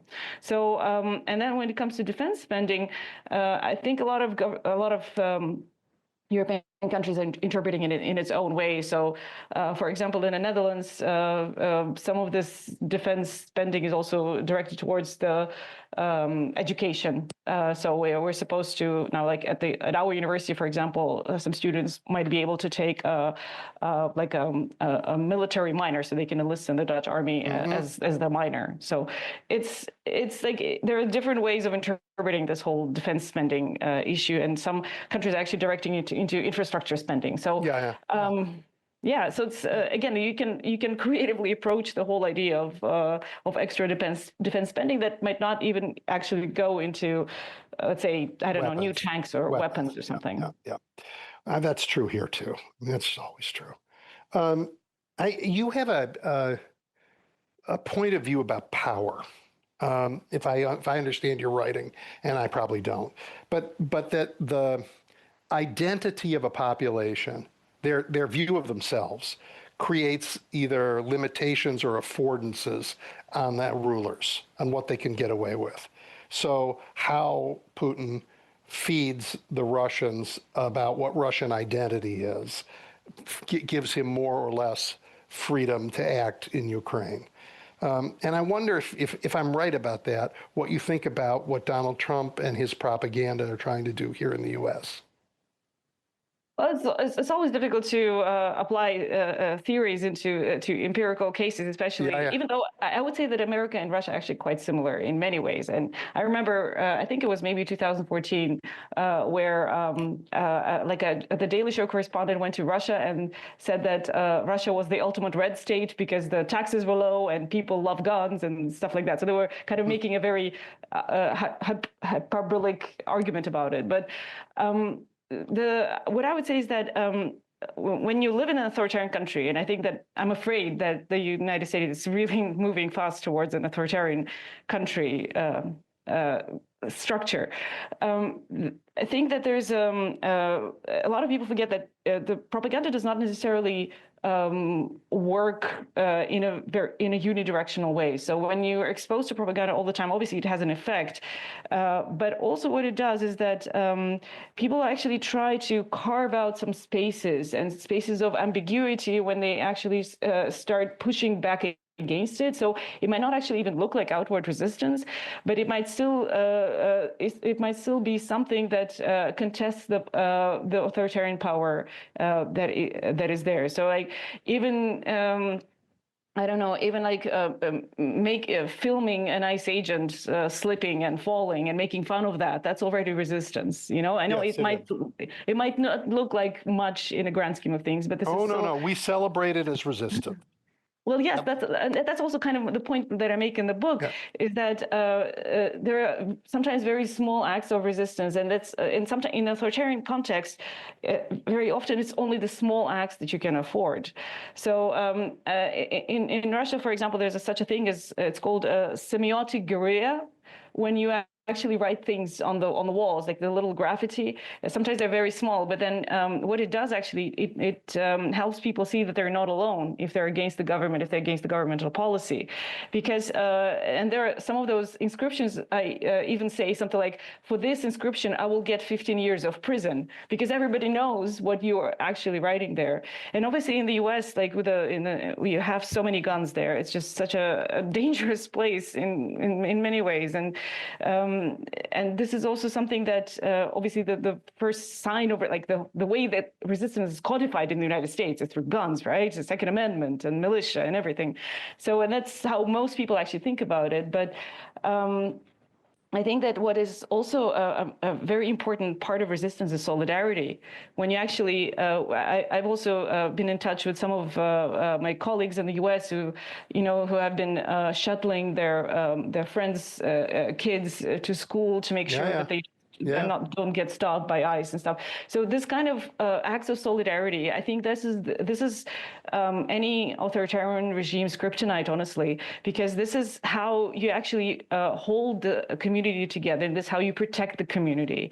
And I think that's what the administration, the Trump administration, expect was this solidarity that people have displayed and practiced towards their neighbors. We learned it in my city in Chicago when they attacked here first. I want to push back a little bit on your. I think you're completely correct that guns and resistance are entwined in the American ethos. But so is the history of the civil rights movement in America, the suffrage movement in America, the labor movement in America, where all of our progress happened, and it happened because of peaceful protest and not because of violent protest, even though there was violence associated with the time. Yeah, absolutely. So, I mean, all the sit-ins that just like occupying spaces that are not that were not meant for you, or even protecting your neighbors from the raids or something. This is something that is extremely important. I mean, in Munich, for example, there is this monument that it's called Viscardi Gasse. It's like a little side street that is behind the place where there used to be a monument for the beer putsch in Munich. And so during the Nazi Germany time, if you were passing by that monument, you had to do a Nazi salute, what Elon Musk does, right? And so a lot of people were actually, in order not to do that Hitler salute in front of that monument, they would actually turn into the small street to avoid doing that. And at some point, the Nazis noticed that that's what people were doing, so they actually stationed several police officers to make sure that the people who were turning into that street are there on business and not just avoiding their patriotic duty of doing the Hitler salute. And so a lot of people who actually turned into that street actually ended up in Dachau in a concentration camp. So even that kind of thing, just not saluting, not giving a Hitler salute was already resisted. There's a small monument for the people who did that in Nazi Germany, because even in Nazi Germany, you could still do something. So I think that in the context, obviously that was peaceful, that was not violent, and people probably could not have afforded any violence in that regard, or like counteract with violence, what I'm saying. So you pay attention to how societies talk to themselves in a lot of your work. Here in the United States, what the reaction to Donald Trump and to the consolidation of government propaganda has been, it is divided. Two things are happening. A large majority of the country, large and growing majority of the country, hates what they see. They absolutely despise what they're seeing on the streets of Minneapolis, as they hated what they see in Chicago. They think the foreign adventurism is crazy, and they just want the price of goods to come down. I mean, they just really don't like it. A small group, and by small in the United States is not ever very small, 20%, maybe 25% of Americans, big group, however, are becoming even more radicalized, more ready to find justification for political and racial violence towards the very existence of people who they've been encouraged to hate. What happens when you have this kind of dynamic? Think of it as somewhere between 70-30 and 80-20, but one side is really radicalized and ready to engage in political violence. Well, at least ready to, I don't know, the president is ready to pardon them for political violence. And the other side... He already did pardon a lot of people for political violence, specifically. He did. And then again, those people actually turned around and engaged in more violence, as you know. Political violence, yes, when they worked for ICE. Yeah. And I mean, especially if you have this kind of a very violent authoritarian government in power, obviously it's cheaper in many ways and safer to be a part of that government. That's why there are a lot of, let's say, women who are talking about how they hate feminism and they just want to be traditional wives. Obviously, they can if they want to, but then they also say that feminism is something for, it's a stupid idea. But obviously, there have benefited from feminist ideas, but in a patriarchal society, it's much easier and more beneficial for them to be a part of patriarchy, because that's what would, they think will save them. But that's, I think, the kind of dynamic that we can see that some people have been apologists for Trump and his racist policies, they have now, especially people of color who have defended some of those policies or embraced white supremacy, even like Vivek Ramaswamy, for example. He is now actually hitting the limits of how this type of white supremacist ideology will never embrace him as a person of color. And I've seen some. He's running for governor in Ohio, in a state. Exactly. Yes, and he is running against a very good friend of mine, and the Republican control of Ohio may melt because Vivek is a terrible candidate, and he has the problems that you are describing. Yeah, because he has been in service of white supremacy and the Trump ideology, but now he actually realizes that same ideology will never embrace him because they're too racist to embrace him, even with all his conservative proclamations and everything that he has said. And kind of the same applies to J.D. Vance as well. I mean, he's essentially openly insulted his wife for being Hindu and talked about how he hopes for her to become a Christian. So it's insulting. And then, but in a sense, he is correct that the MAGA movement will never embrace her as a Hindu. Or as a woman of color in the first place, and that's also what makes it very. I mean, it's a very black irony, but it's kind of a very sad irony that a lot of people who think that those kind of far right movements will protect them because they have served this far right movement, they will be eventually eaten up by this far right movement because they will not qualify to be a part of it in the end because of this radicalization that is happening.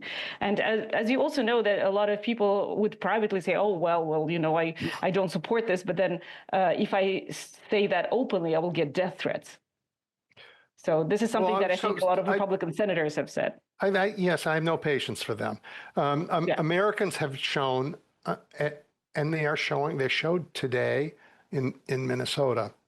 I mean, they killed Renee Good last week in Minnesota, and they said to protesters, didn't you learn your lesson? So they said, we'll kill you again, and yet protesters showed up again. Americans are not eager to die for our democracy, but we are willing to, and we're showing it in city after city. And that, I think, is something that the right wing did not expect. Because frankly, our politicians on the left have not been willing to fight as hard as the ones on the right for decades, and yet the people in the street are willing to die for this cause. And I think that sends messages that are very powerful throughout society. I think that what some of commentators here also notice that if I were like a political consultant, I would tell like Democratic leaders to, why aren't you there on the streets in Minnesota with the protesters? Like, show up. Like, they're actually fighting for your republic. Why aren't you there with them? I think there's a good reason. I mean, in part because the Democratic brand has been hurt very badly, like the Republican one. Americans, by and large, and look, I'm a partisan, but Americans, by and large, are skeptical of political parties.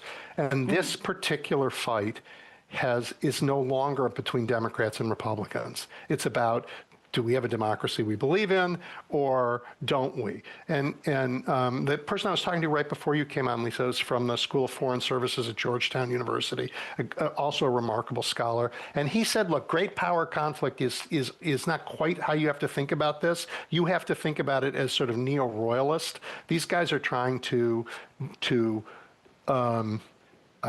create rent-seeking behavior for the king, that just personally enrich those in power. And as opposed to build up the strength of their nations to engage in great power conflict, they're going to make everybody poorer so that a handful of people can be richer. And Americans, as we come to understand it that way, and I think Prime Minister Carney talked about it a little bit, these messages are seeping in around the propaganda, but the propaganda is very powerful here. Yes, propaganda is powerful. And again, having studied Russia, propaganda does work to an extent. But what it also does, it makes people feel isolated, and it makes people feel like they're the only ones that disagree with it. And you still have free press in the U.S. Some of it is still there, right? The truth can still be found. But you also have have people showing up in vast numbers in cities. Exactly. Yeah. And I think that that's really and in the country. that should give you a lot of hope. I hope it gives you hope, because it's just it's incredible. As I said, I was blown away by the kind of solidarity that people have displayed towards, the Somali American community, for example, and just like trying to protect their neighbors. And I think that's really important. And we had elections here in the Netherlands not too long ago, and when my son came from school, he also asked me like, he also talked about the parties, and then there was this. We also have a far right party here that lost the elections. I mean, it still had a lot of seats, but they lost. And my son's like, well, I don't understand why people would vote for this party. They want foreigners out, and we're foreigners. Why does he want us out of this country? So it's kind of like even kids talk about this thing. Feel it. Yeah, they feel it. If you have like a political leader, and in case of the U.S., president, vice president of the country, who spread absolutely horrendous slander about minorities in the U.S. and then talk about cats and dogs and stuff. Like, it's incredible. And then again, it comes down to the children, and children feel that kind of thing as well. They also feel like they might be unwelcome, that they might be, and then other people, they might get bullied. So this is something that has a very deep effect. And then for example, if somebody would insult somebody else, like, well, the president does it too, why can't I do that? So it's also about modeling a certain type of behavior, well, right? Look, there is not a single person in this administration for anyone to admire. Not the president, not any member of Congress. I'm an old man, and not ever in my lifetime, no matter who the president has been, has there been an administration with no one to admire. No one. No one. Doug Burgum made a lot of money, was governor of a state. He's the Interior Secretary this week. It was just unacceptable in Independence National Park in Philadelphia, where they happen to have a few signs up that describe the life of the 9 enslaved people who lived in George Washington's house. Oh, that shouldn't happen. He tore down the signs this week. Go on. Yeah, that sounds like Putin, doesn't it? Well, yeah, I mean, Putin also has a lot of friends who he personally enriched, and that also the way he keeps his loyalty is also through the promises and the way that through money, essentially. The only way you can get personally rich is by being close to power, and that's also what's happening in the U.S. right now as well. I mean, you pay for the ballroom, you get a governmental contract or something like that, right? But that's been kind of the reality in Russia for a while now, and look where it got us. So I think that's the kind of the extent of kleptocracy, I think it's becoming a bit more obvious now for a lot of people in the U.S., even those who are not particularly interested in politics. So I think I'm hoping that it might also change some ideas about how the government is supposed to run, that the government might actually should not fire cancer researchers and hire some kind of 20-year-olds who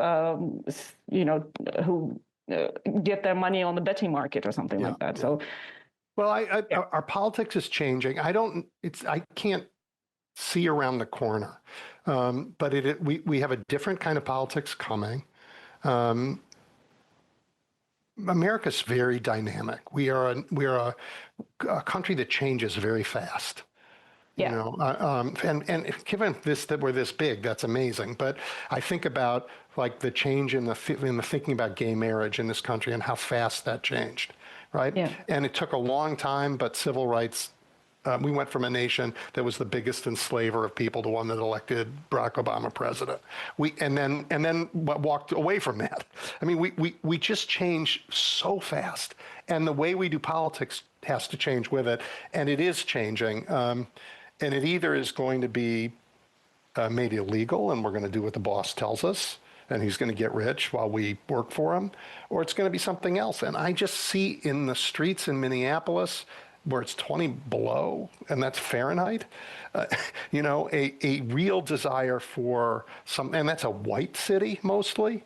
It's just saying, no, this is not who we want to be. And I saw it here in Chicago, and I'm seeing it all over the country. So it'll be a really interesting time. I think they've hit their high water mark, these fascists. I hope so too. I don't think that they counted on this amount of resistance, honestly, because that the first tool of authoritarian is obviously intimidation and threat of violence. That usually works. And again, like if the population is scared enough, and then sometimes you get people get arrested, people get fired from their jobs, and then this is usually sometimes it's enough to scare enough of population into compliance. Yeah. So I mean, this is something that and they see that violence does not work, because at some point, if the government actually applies too much violence, people don't have anything else to lose. They already see that they're being killed on the street. So what else is there? What else can they do? So this carnival of yours is going to have some new players. Other people are going to join and say, you know what? They burned the wrong guy in effigy. I hope that there'll be a more actual leadership around the resistance, because it's. I think that people on the streets actually want to see that their concerns actually heard, and that the political. I'm sorry to interrupt because we're running way out of time. I've run over with you, but I have one last question. When people in Europe look at America and they see the protests, what do they think? To quote Childish Gambino, "This is America."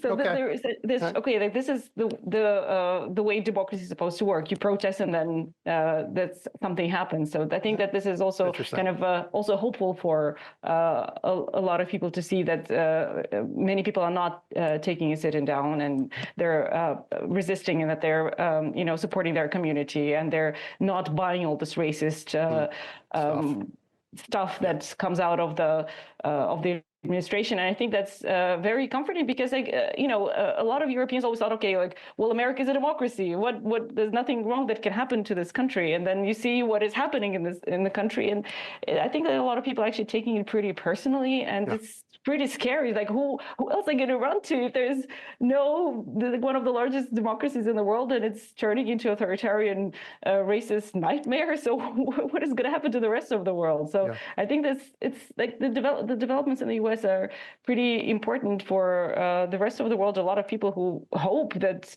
that this is not going to happen here. Yeah. Thank you. Listen, it's always a pleasure. I really appreciate. I love reading your work, and I appreciate the time you spend talking to us here in the Midwest of this big country. Well, as they say in the Netherlands, sterkte. Be strong. Thank you. Bye. Bye. Bye.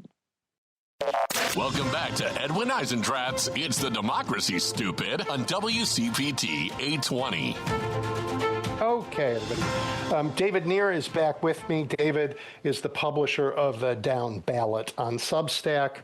I don't know how you can really dive into American politics the way we need to without reading the Down Ballot. I mean, it's just full of information and data that nobody else takes the time to collect, that if you really are like a political nerd like I am, it is enormously important. Plus, he has a podcast. And so, David, thank you for joining me, and thank you for all this work. I prepared for our conversation before there was this yet another fully to be expected murder by an ICE agent in Minneapolis. And it's been a day, but we've learned a lot, including Greg Bovino standing up while I was here on the radio, and once again, rushing to get out the government spin before he bothers to do any investigation. You look at politics across the country, but you're also, an American who lives in this democracy. Like, what's your take on today? Wow, Edwin, that's a tough question. I have a lot of feelings to sort through, as we all do. And I will say, that was a very kind introduction on your part. Electoral politics feels pretty distant at this moment right now. But I think that what our leaders do and how they respond really, really, really matters in this moment. And state and local leaders have a duty to try as best as they possibly can to protect their constituents from the depredations of Donald Trump and his ice Gestapo. And that is the word I'm going to use. I am the son of a Holocaust survivor. I'm very steeped in this stuff. And what we are seeing now is a Nazification of the American government. And local leaders have to do everything they can to try to prevent those would-be Nazis from harming the people who live in their states and cities. And if they just throw up their hands, if they just issue begging, plaintive calls to Donald Trump to get ICE out of Minnesota, what are you doing? Stop begging Donald Trump and tell us what you're going to do. And even if you don't have much or even any power right now, tell us what you will do if you get back power. Try to arrest the thugs. Try to prosecute them. If you run into a brick wall, okay, we'll understand, because we all understand the immense power that Donald Trump still wields. But you cannot throw up your hands. You have to demonstrate that you are going to try to protect Americans from what is going on right now. And that, Edwin, is what I want to see more than anything else from our leaders, no matter who they might be. I appreciate that. And God, 2.5 hours ago when I started this show, I said something very similar.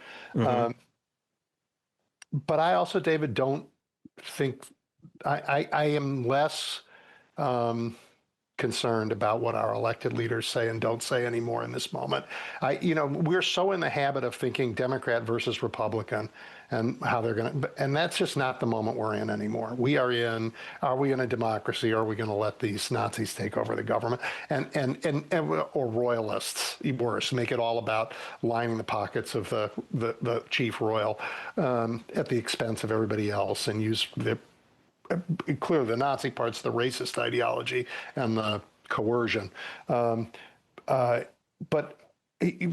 anybody who thinks Chuck Schumer or any Democrat, and even if they were great Democrats, any Democrat, that it's up to the party to save the country is mistaken. It's up to us to save the country.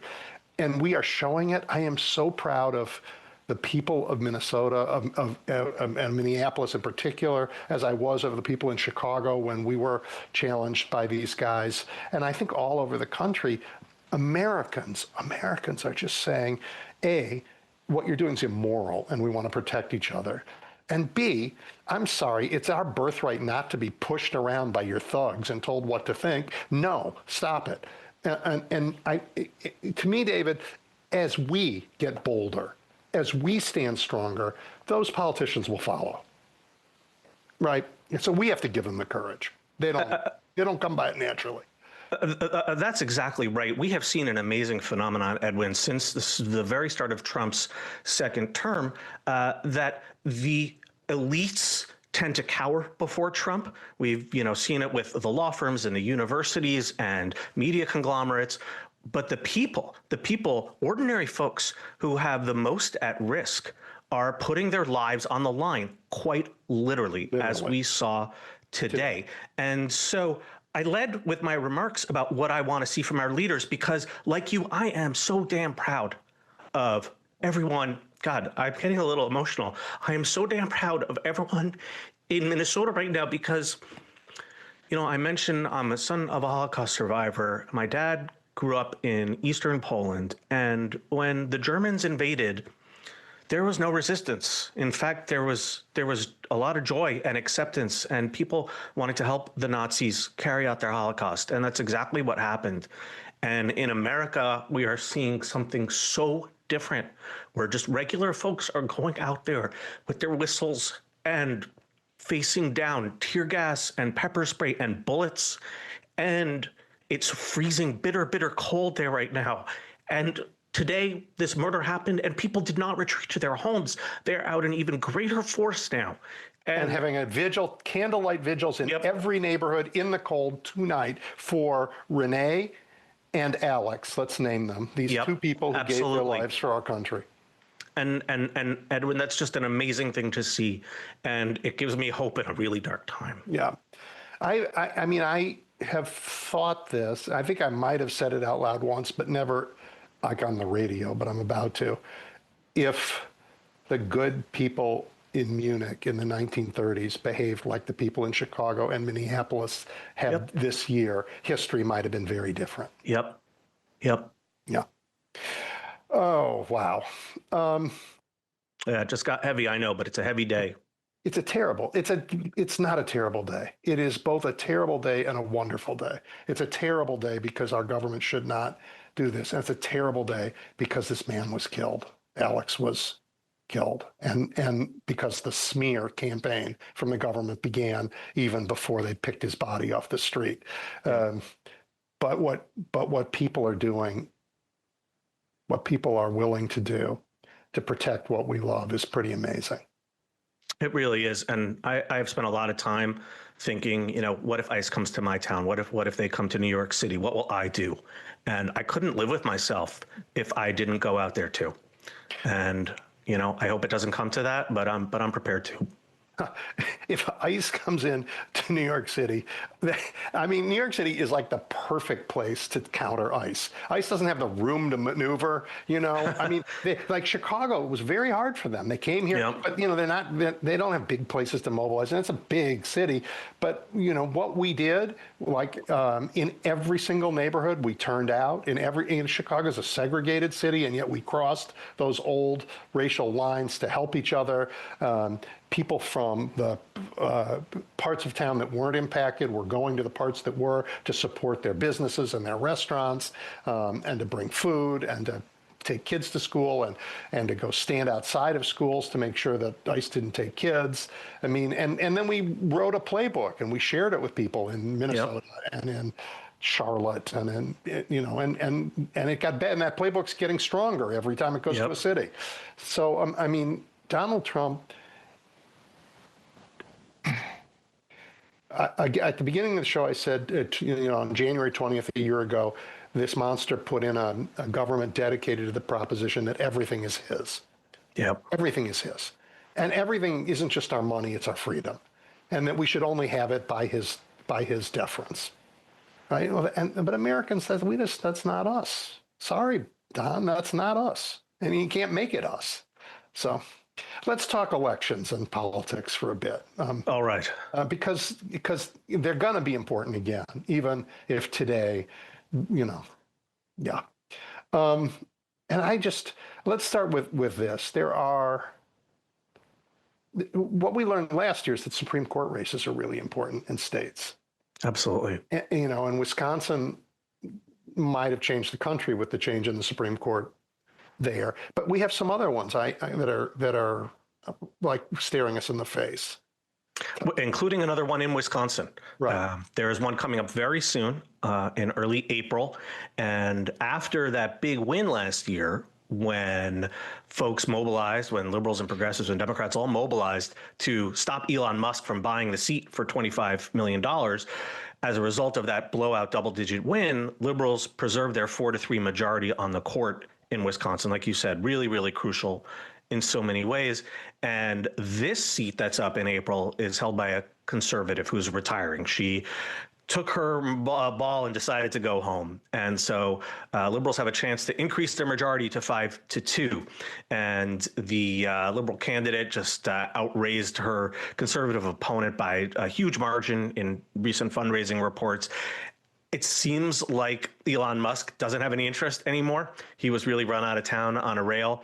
I'm just not sure how hard Republicans are going to fight for that particular seat, but there are many other races as well coming up this year, including another crucial one in North Carolina, which we can talk about as well if you'd like. North Carolina, I want to talk about North Carolina. It's so important for so many reasons. Among them, that Supreme Court took its sweet time, in fact, was willing to let, I can't remember the number, it was like 30,000 votes be thrown out in order to steal an election. It would be awful nice to have the rule of law rather than the rule of party on that court. Yeah, and the North Carolina Supreme Court previously had a Democratic majority until just a few years ago, and it clamped down on the power grabs and abuses by Republicans in the legislature, including issuing a major ruling saying that partisan gerrymandering violates the state constitution. Well, Republicans took back a majority on that state Supreme Court and immediately the court overturned that previous ruling. That was just 3-4 years ago. And Republicans have since gerrymandered to the hilt multiple times now. And this fall, one of 2 Democratic justices on the court, Anita Earls, is up for re-election. And defending her seat is super, super, super crucial because in 2028, just 2 years from now, there will be 3 seats all up at the same time. And all of those are held by Republican justices. And so they have a 5-2 majority on the court right now.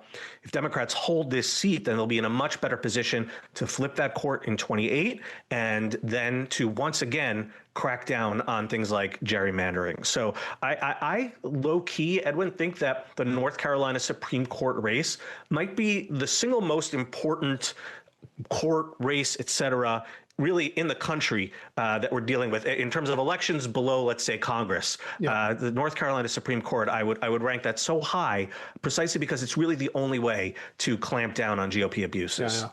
And for those of you who are listening, and those of you who've listened a lot know, the North Carolina Democrats have, in the last couple of years, really gotten their act together.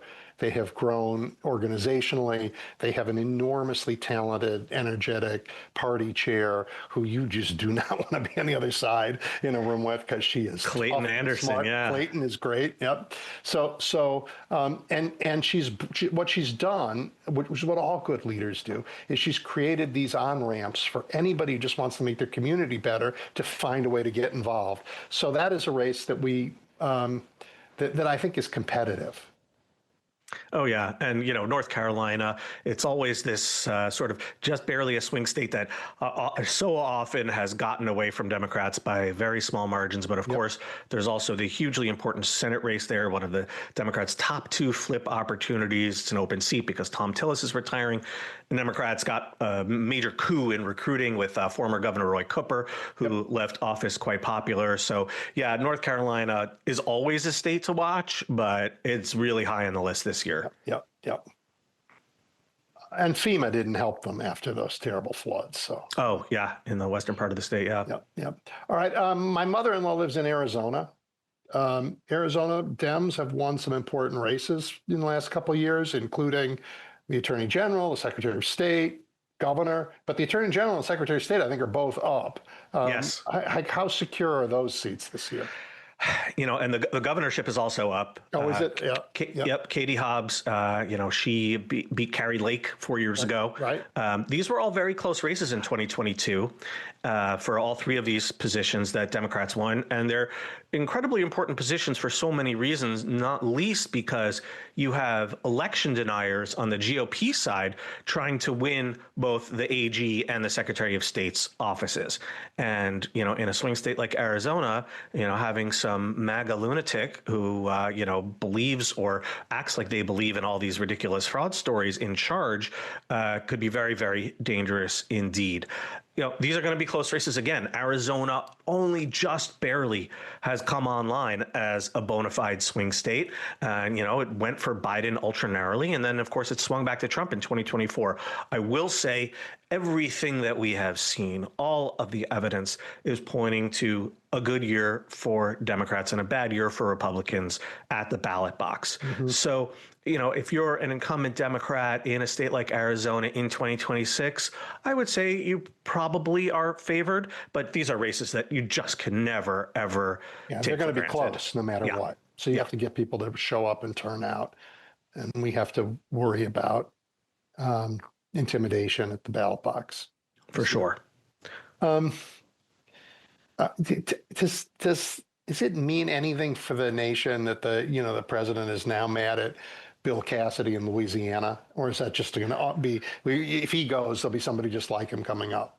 Yeah. So the Senator Bill Cassidy, he, of course, voted to convict Donald Trump after his second impeachment trial. And you know exactly how Trump reacted to that.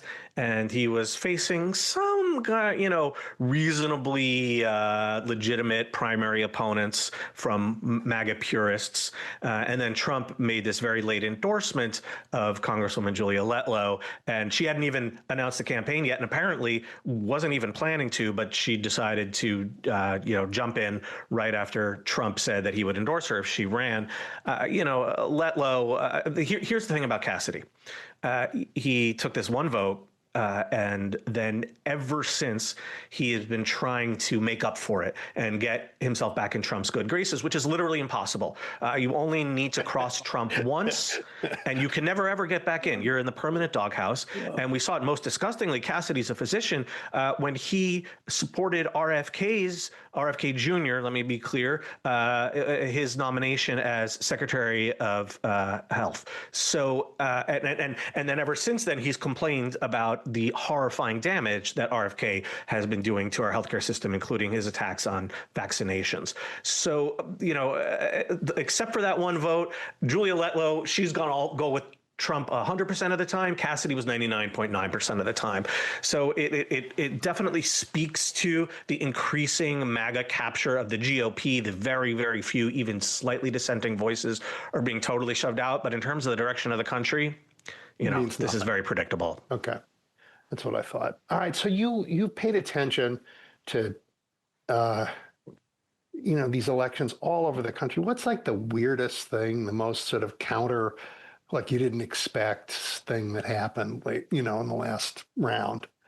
That is such a great question. And I actually, I want to let your listeners know, I didn't prep for this question, but I do have a ready answer, which was the special elections in November in Georgia for these two statewide posts for the Public Service Commission. The Public Service Commission is an elected body that is responsible for regulating utility companies. And for decades, it's been completely controlled by Republicans. All 5 members were Republicans. And of course, the big utility companies, they love that because they know they're going to, get the lightest possible regulatory touch. Well, there was a bunch of litigation, and there wound up being 2 special elections in an odd-numbered year in 2025 for these 2 statewide posts on the PSC. And Georgia never has statewide elections in odd-numbered years.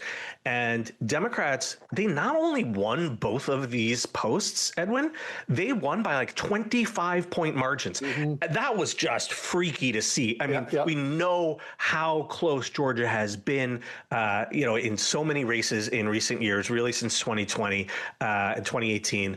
But to see 25-point landslides statewide, let me say, that's not going to be the case in November of this year.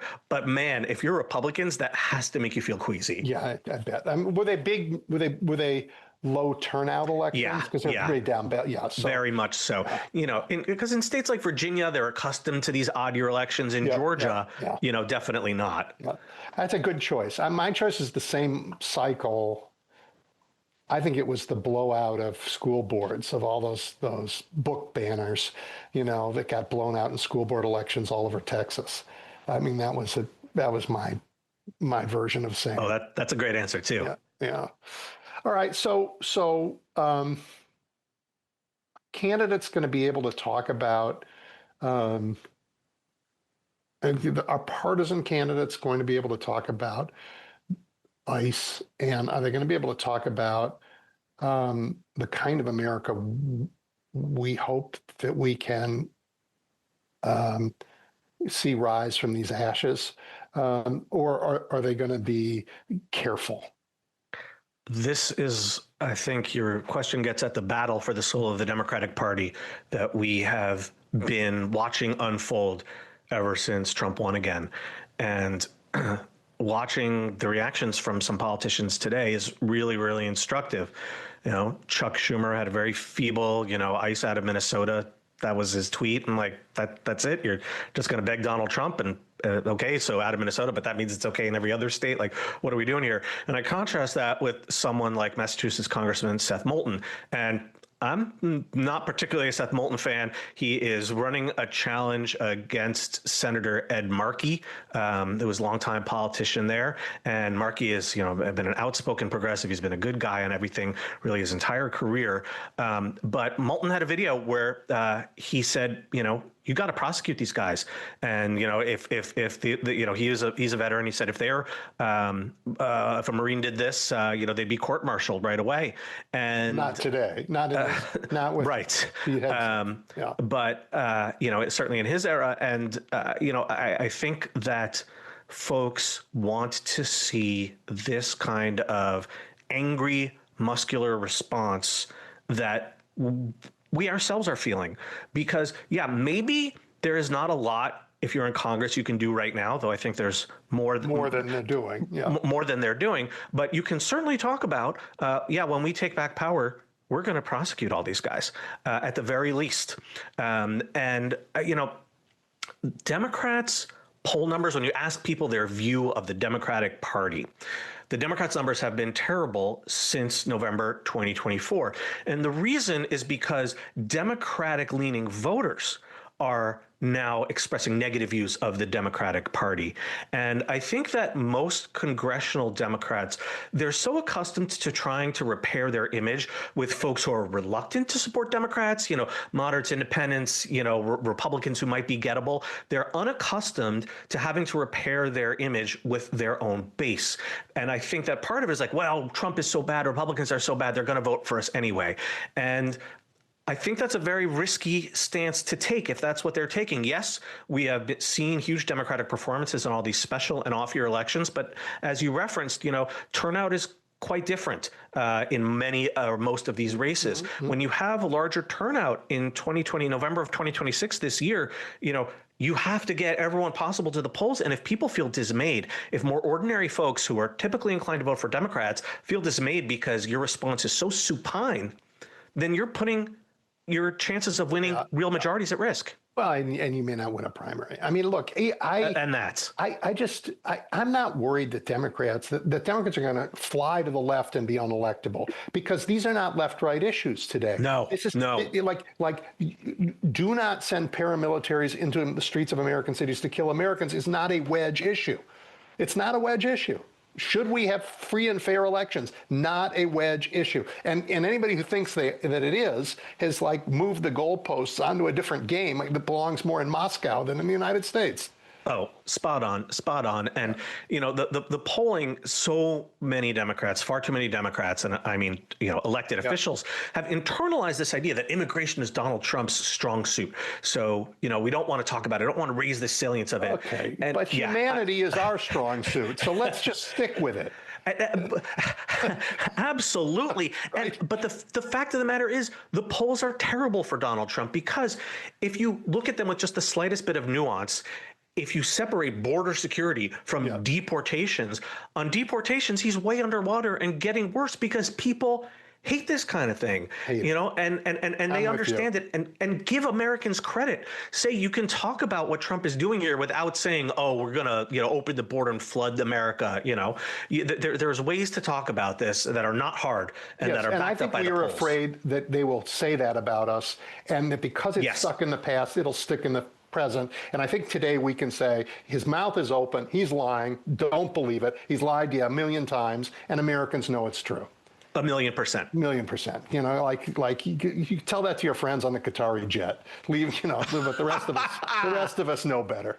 Hey, David, we've run out of time. I really appreciate your spending time with us and on this incredibly emotional day, also just diving into the mundane stuff that makes our politics move.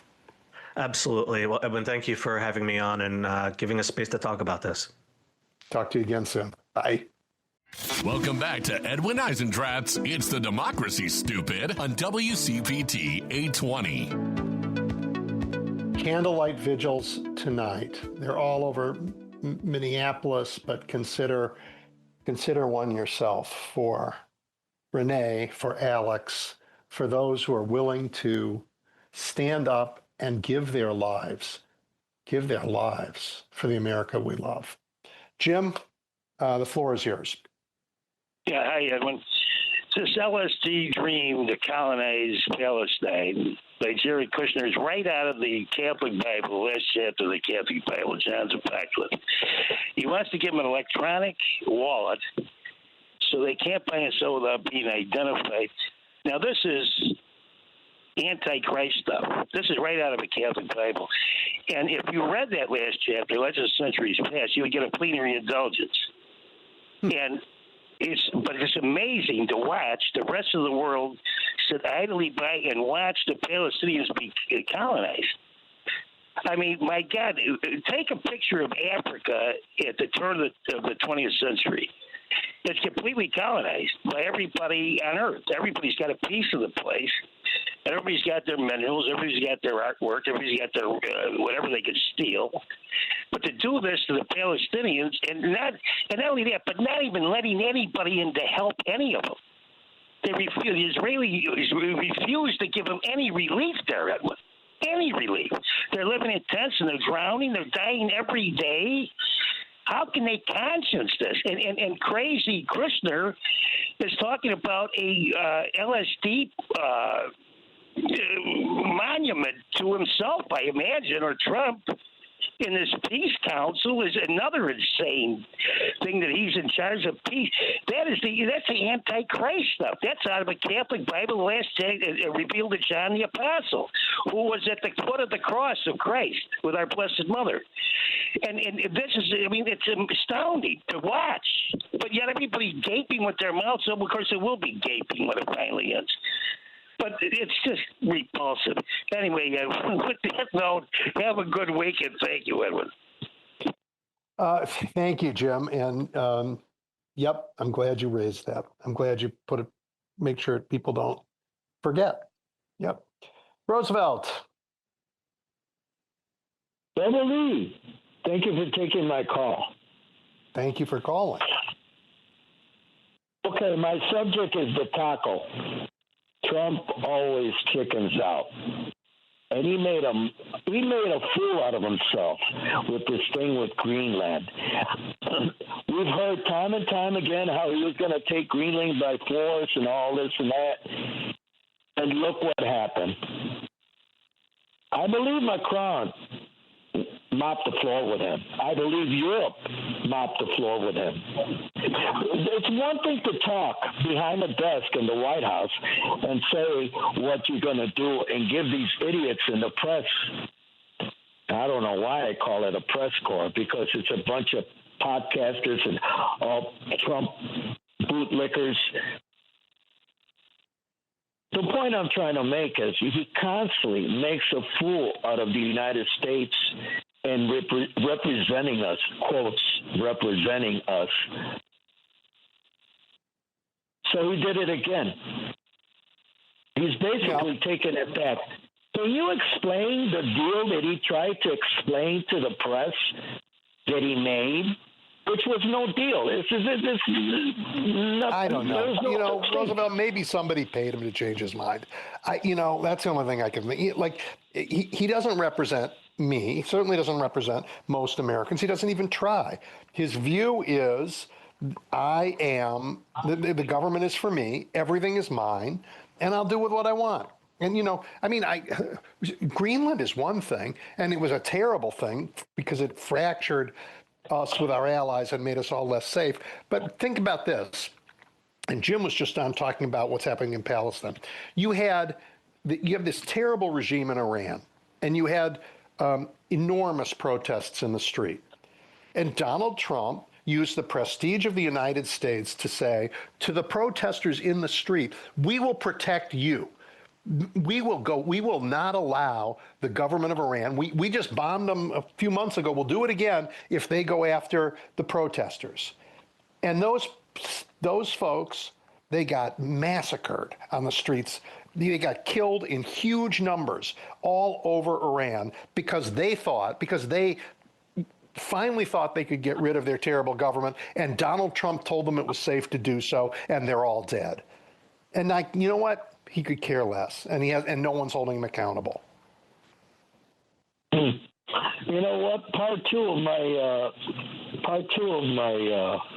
theme here is also the fact that he insulted Canada. He insulted the United Kingdom. The things that he said, he's doing the dirty work for Putin. No mistaking in that. I don't think, unless you totally agree with you. totally agree. If he isn't, then he's a bigger idiot because Putin could not get more of what he wants than what Donald Trump is doing. So, I mean, if Donald Trump isn't being paid for it, then he's just a bigger idiot. And can you explain to me why does it take so many meetings between Trump and Putin and Trump and the Ukrainian leader? What's his name? I always forget his Zelensky. name. Anyway. Zelensky. Isn't he the art of the deal? Why does it? How many meetings have there been between Trump and how many meetings have there been between Trump and the two leaders of Russia and Ukraine? Not that many, but he's had so many meetings. I actually can explain it, Roosevelt. I actually can. Diplomacy. The world is complicated, and ending a war requires work. It doesn't require, it's not an issue of personality. It's an issue of work. What are the interests on both sides? What are the stakes for both sides? What can they both hope to achieve from further slaughter? And what can they hope to achieve if the slaughter ends? And where can you find the affordances on both sides to make them agree to put an end to the slaughter? That actually requires work. It's not my personality and your personality, and I like Vlad, or this guy doesn't hold the cards. It's work. And Donald Trump will not do the work. That's just not his thing. And he doesn't have a government that'll do it. He has a government of morons.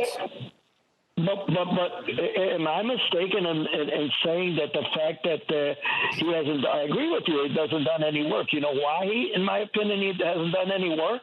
Because there is no two sides. It's only one side, either Putin's side or else. And to be specific... Yeah, there's also the golf course. You know, he's golfed 1 in 4 days. Almost 1 in every 4 days he's been president. You know, so, I mean, there's also that. He just doesn't... He's just ridiculous. Anyway, Roosevelt, I got a big crowd. I'm going to keep moving, but thank you, as always, for calling. Thank you. You bet. Penny. Thank you, Edwin, for what... Hello? Hi there. Hi. Thank you for what you do. But that's my very heart sweet, Penny. Thank you. My heart is hurt. When I heard the toddler-in-chief question our allies' bravery, I was just stunned. Where was Cadet Bonespur when it was his turn to go? Did anybody ask that question? We don't have to ask that question. The man sees it. There are no words for how repulsive Donald Trump is, how selfish he is, how much he just thinks the whole world everything is his and revolves around him. Other countries came to our aid. They rushed to say 9/11 was terrible. 9/11 was a crime. We will go to the gates of hell to protect the United States and to help the United States when it's attacked. And that includes Helmand province, where, you know who was there with us? The Danes. The Danes. The people who he thinks, he wants to take Greenland now. And the British soldiers, as you point out, 400 and some of them, 450 of them died next to Americans. And he wants to say, they were afraid of the front lines. They weren't in the fighting. It is as shameful a thing to do to your allies as you can possibly do. And he is a coward and a traitor. And so I agree with you. I mean, Annie, you know what? And he sent his paramilitaries onto our streets, and he's trying to slander the good Americans who are out there to protest them. Well, Penny, I couldn't agree with you more. Yeah, I am praying for a veteran who is maybe a current or former legislator to develop a spine and stand up to this guy. The American people are showing that we can stand up. The legislatures need. I know there's veterans in the Congress. They need to stand up. How about getting some business leaders to stand up? You know, America does a lot for the business leaders and does a lot for business in America. How about the bankers to stand up? How about the university presidents to stand up? How about the heads of big law firms to stand up? Yep. In this moment, Americans have proven that they have more of a moral fiber, more of a moral compass, more innate ability to lead than those people who've claimed the mantle of leadership. Yeah, well, thank you for listening to me, and thank you for being part of this conversation. Where are you, Penny? Where are you listening from? Lansing, Illinois, not Michigan. Yep, Lansing, Illinois. Thank you so much for being part of this. I appreciate it. Oh, thank you. Bye-bye. Bye. All righty, Paul. Let's go to Seattle. Yes, Edwin, you're right. All of the leaders, the so-called leaders you just mentioned, are cream puff Casper milquetoast. They don't have any guts. And you know what? The American people are the ones with the guts. And I learned a long time ago, after I'd been in university a long time, I realized the people that I put on pedestals, they weren't any smarter than I am. They're just, they had accomplished some things that I hadn't. Yeah. Okay, so we now have come to, these people roll over for this neo-royalism, which means they don't really have any integrity. They never did. They like the comfortable life. That's what they're about. So this is what we come to. And we got there because you asked the question, and we have an oligarchy that actually resembles kind of a mafia of Russia. You know, let's support the monarchy with the money. And we have now our government murdering our citizens on our streets. And the last guess, are Democrats going to be courageous, or are they going to play it safe? Well, you know, we got here because in 2020 we wanted to go back to regular order. I don't want to go back. You know, I was just talking to a friend earlier today, and I said, what happened in the Biden era was like what happens when you don't take your antibiotics properly. You're supposed to take, exactly as prescribed. And if you don't do that, your infection will go away. The disease comes back. It comes raging back. Yeah, I did that when I was, that's another story. But that's what we got. Yeah. We thought, we're safe. Thank goodness Joe Biden saved us. And we went back to cream puff Casper, milquetoast, Democrats, Merrick Garland. You know what? If he would have got off the dime right away, I don't think Trump could have stalled we might have been in a better years. place. I agree. I agree. Yeah. But that is now ancient history, but we've learned from it. Well, but the question is, who's going to step up? And it's the ones who are willing to protect the American people. Tim Walz is in that position right now. And that means standing up and saying, you're not going to murder our citizens in the streets. I've said this a long time ago. When are the governors going to activate the National Guard in their state and say, well, you are going to protect our citizens before the president comes in there? He called them up. Now we'll see what happens. But I know. Yeah. Well, I didn't hear all the facts about the shooting earlier today, but it's from what I understand, it was just another murder. And sure looks that way, Paul. It sure looks that way. Yeah. All right. Well, thank you. I appreciate it as always. I did. All right, guys. Look, we have 8 minutes, and I have Dan, Eduardo, Dave, and Greg. So 2 minutes each, starting with Dan.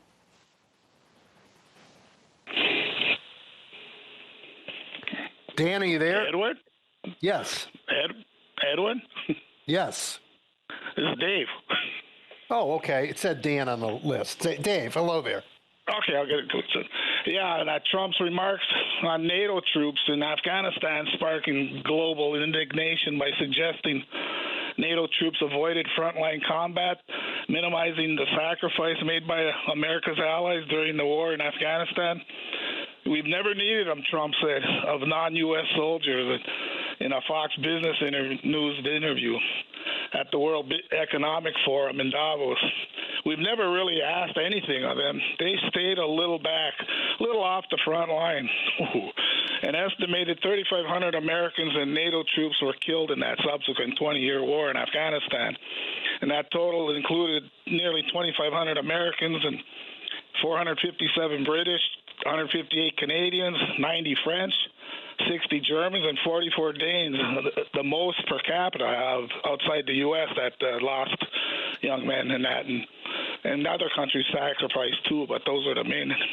And then NATO's chief, Mark Rutte, pushed back against Trump's criticism of the alliance's contribution in Afghanistan. He said that you were not sure if Europeans would come to the resolve of the U.S. if you would be attacked. He said, let me tell you, they will, and they did in Afghanistan. And as you should know, for every 2 Americans who paid the ultimate price, there was 1 soldier from another NATO country who did not come back to his country. So, anyway, just thought I have to get that out. And Edwin, this weather we've got, it's a builder of, character builder. That's what it is. Anyway, let me get off so others can have their say. Have a good week. Be well. Okay. Thank you. Eduardo, you're next. Edward, can you hear me? I can hear you, Eduardo. Yeah. Okay. I got to bring up this bad virus, Nipah. It's in West Bengal, and it's infected some people over there, some medical staff.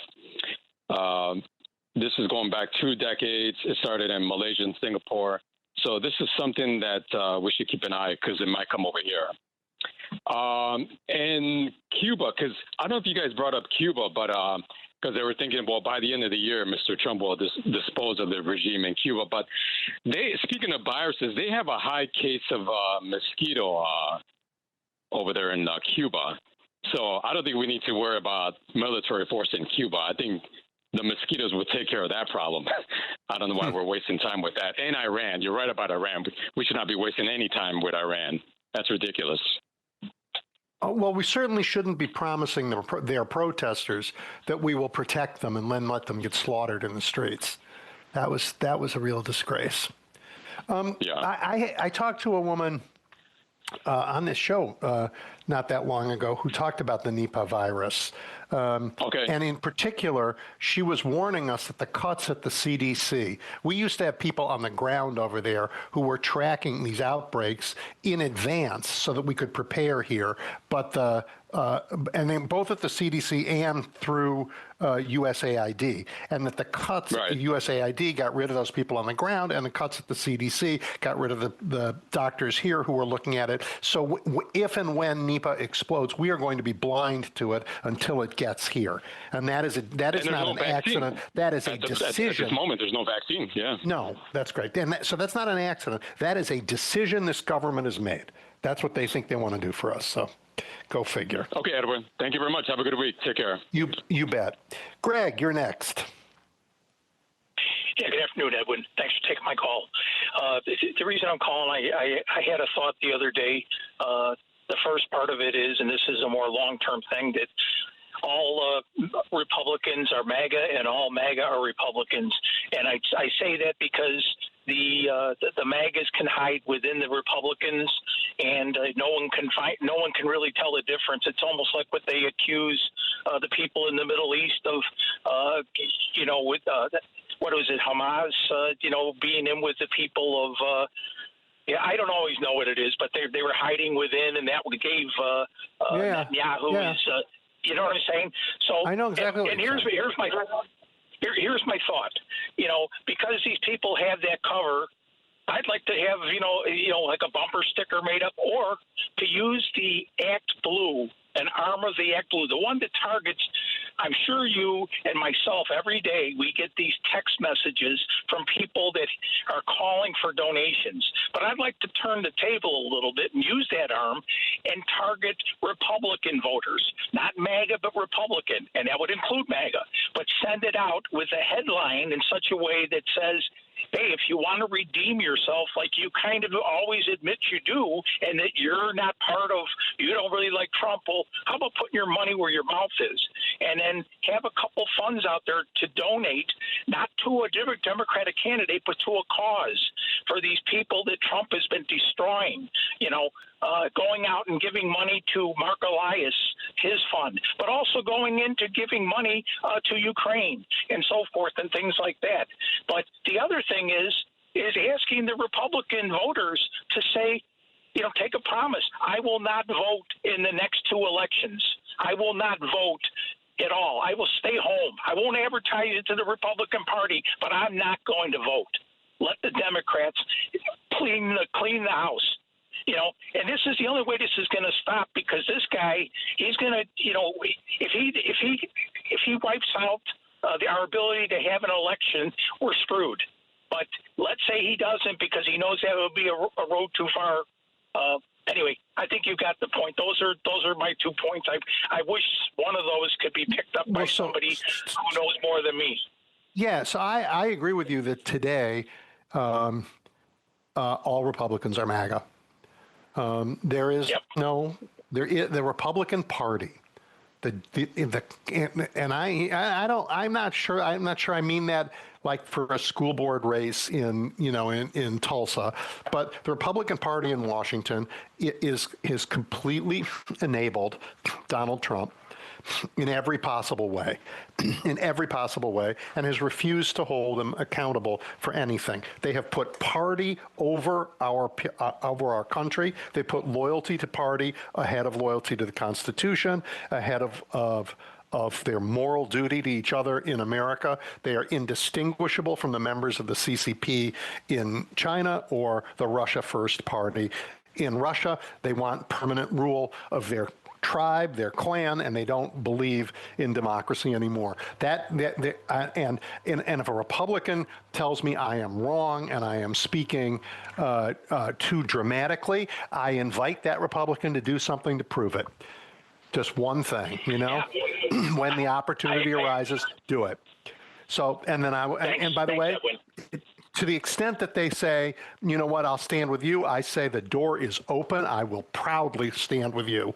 And that doesn't mean we agree on a variety of policies, but we agree on American democracy, and I will stand with you, and I'll stand arm in arm with you on that. We do not have to agree on everything to stand arm in arm on that. So I thank you for that. It's a very, very powerful point. All right, everybody, we are about to sign off on this incredibly painful day, but a day that we knew was coming. They told us. Those stormtroopers put their guns in the face of Americans after they murdered Renee Good, and they said, "Didn't you learn your lesson?"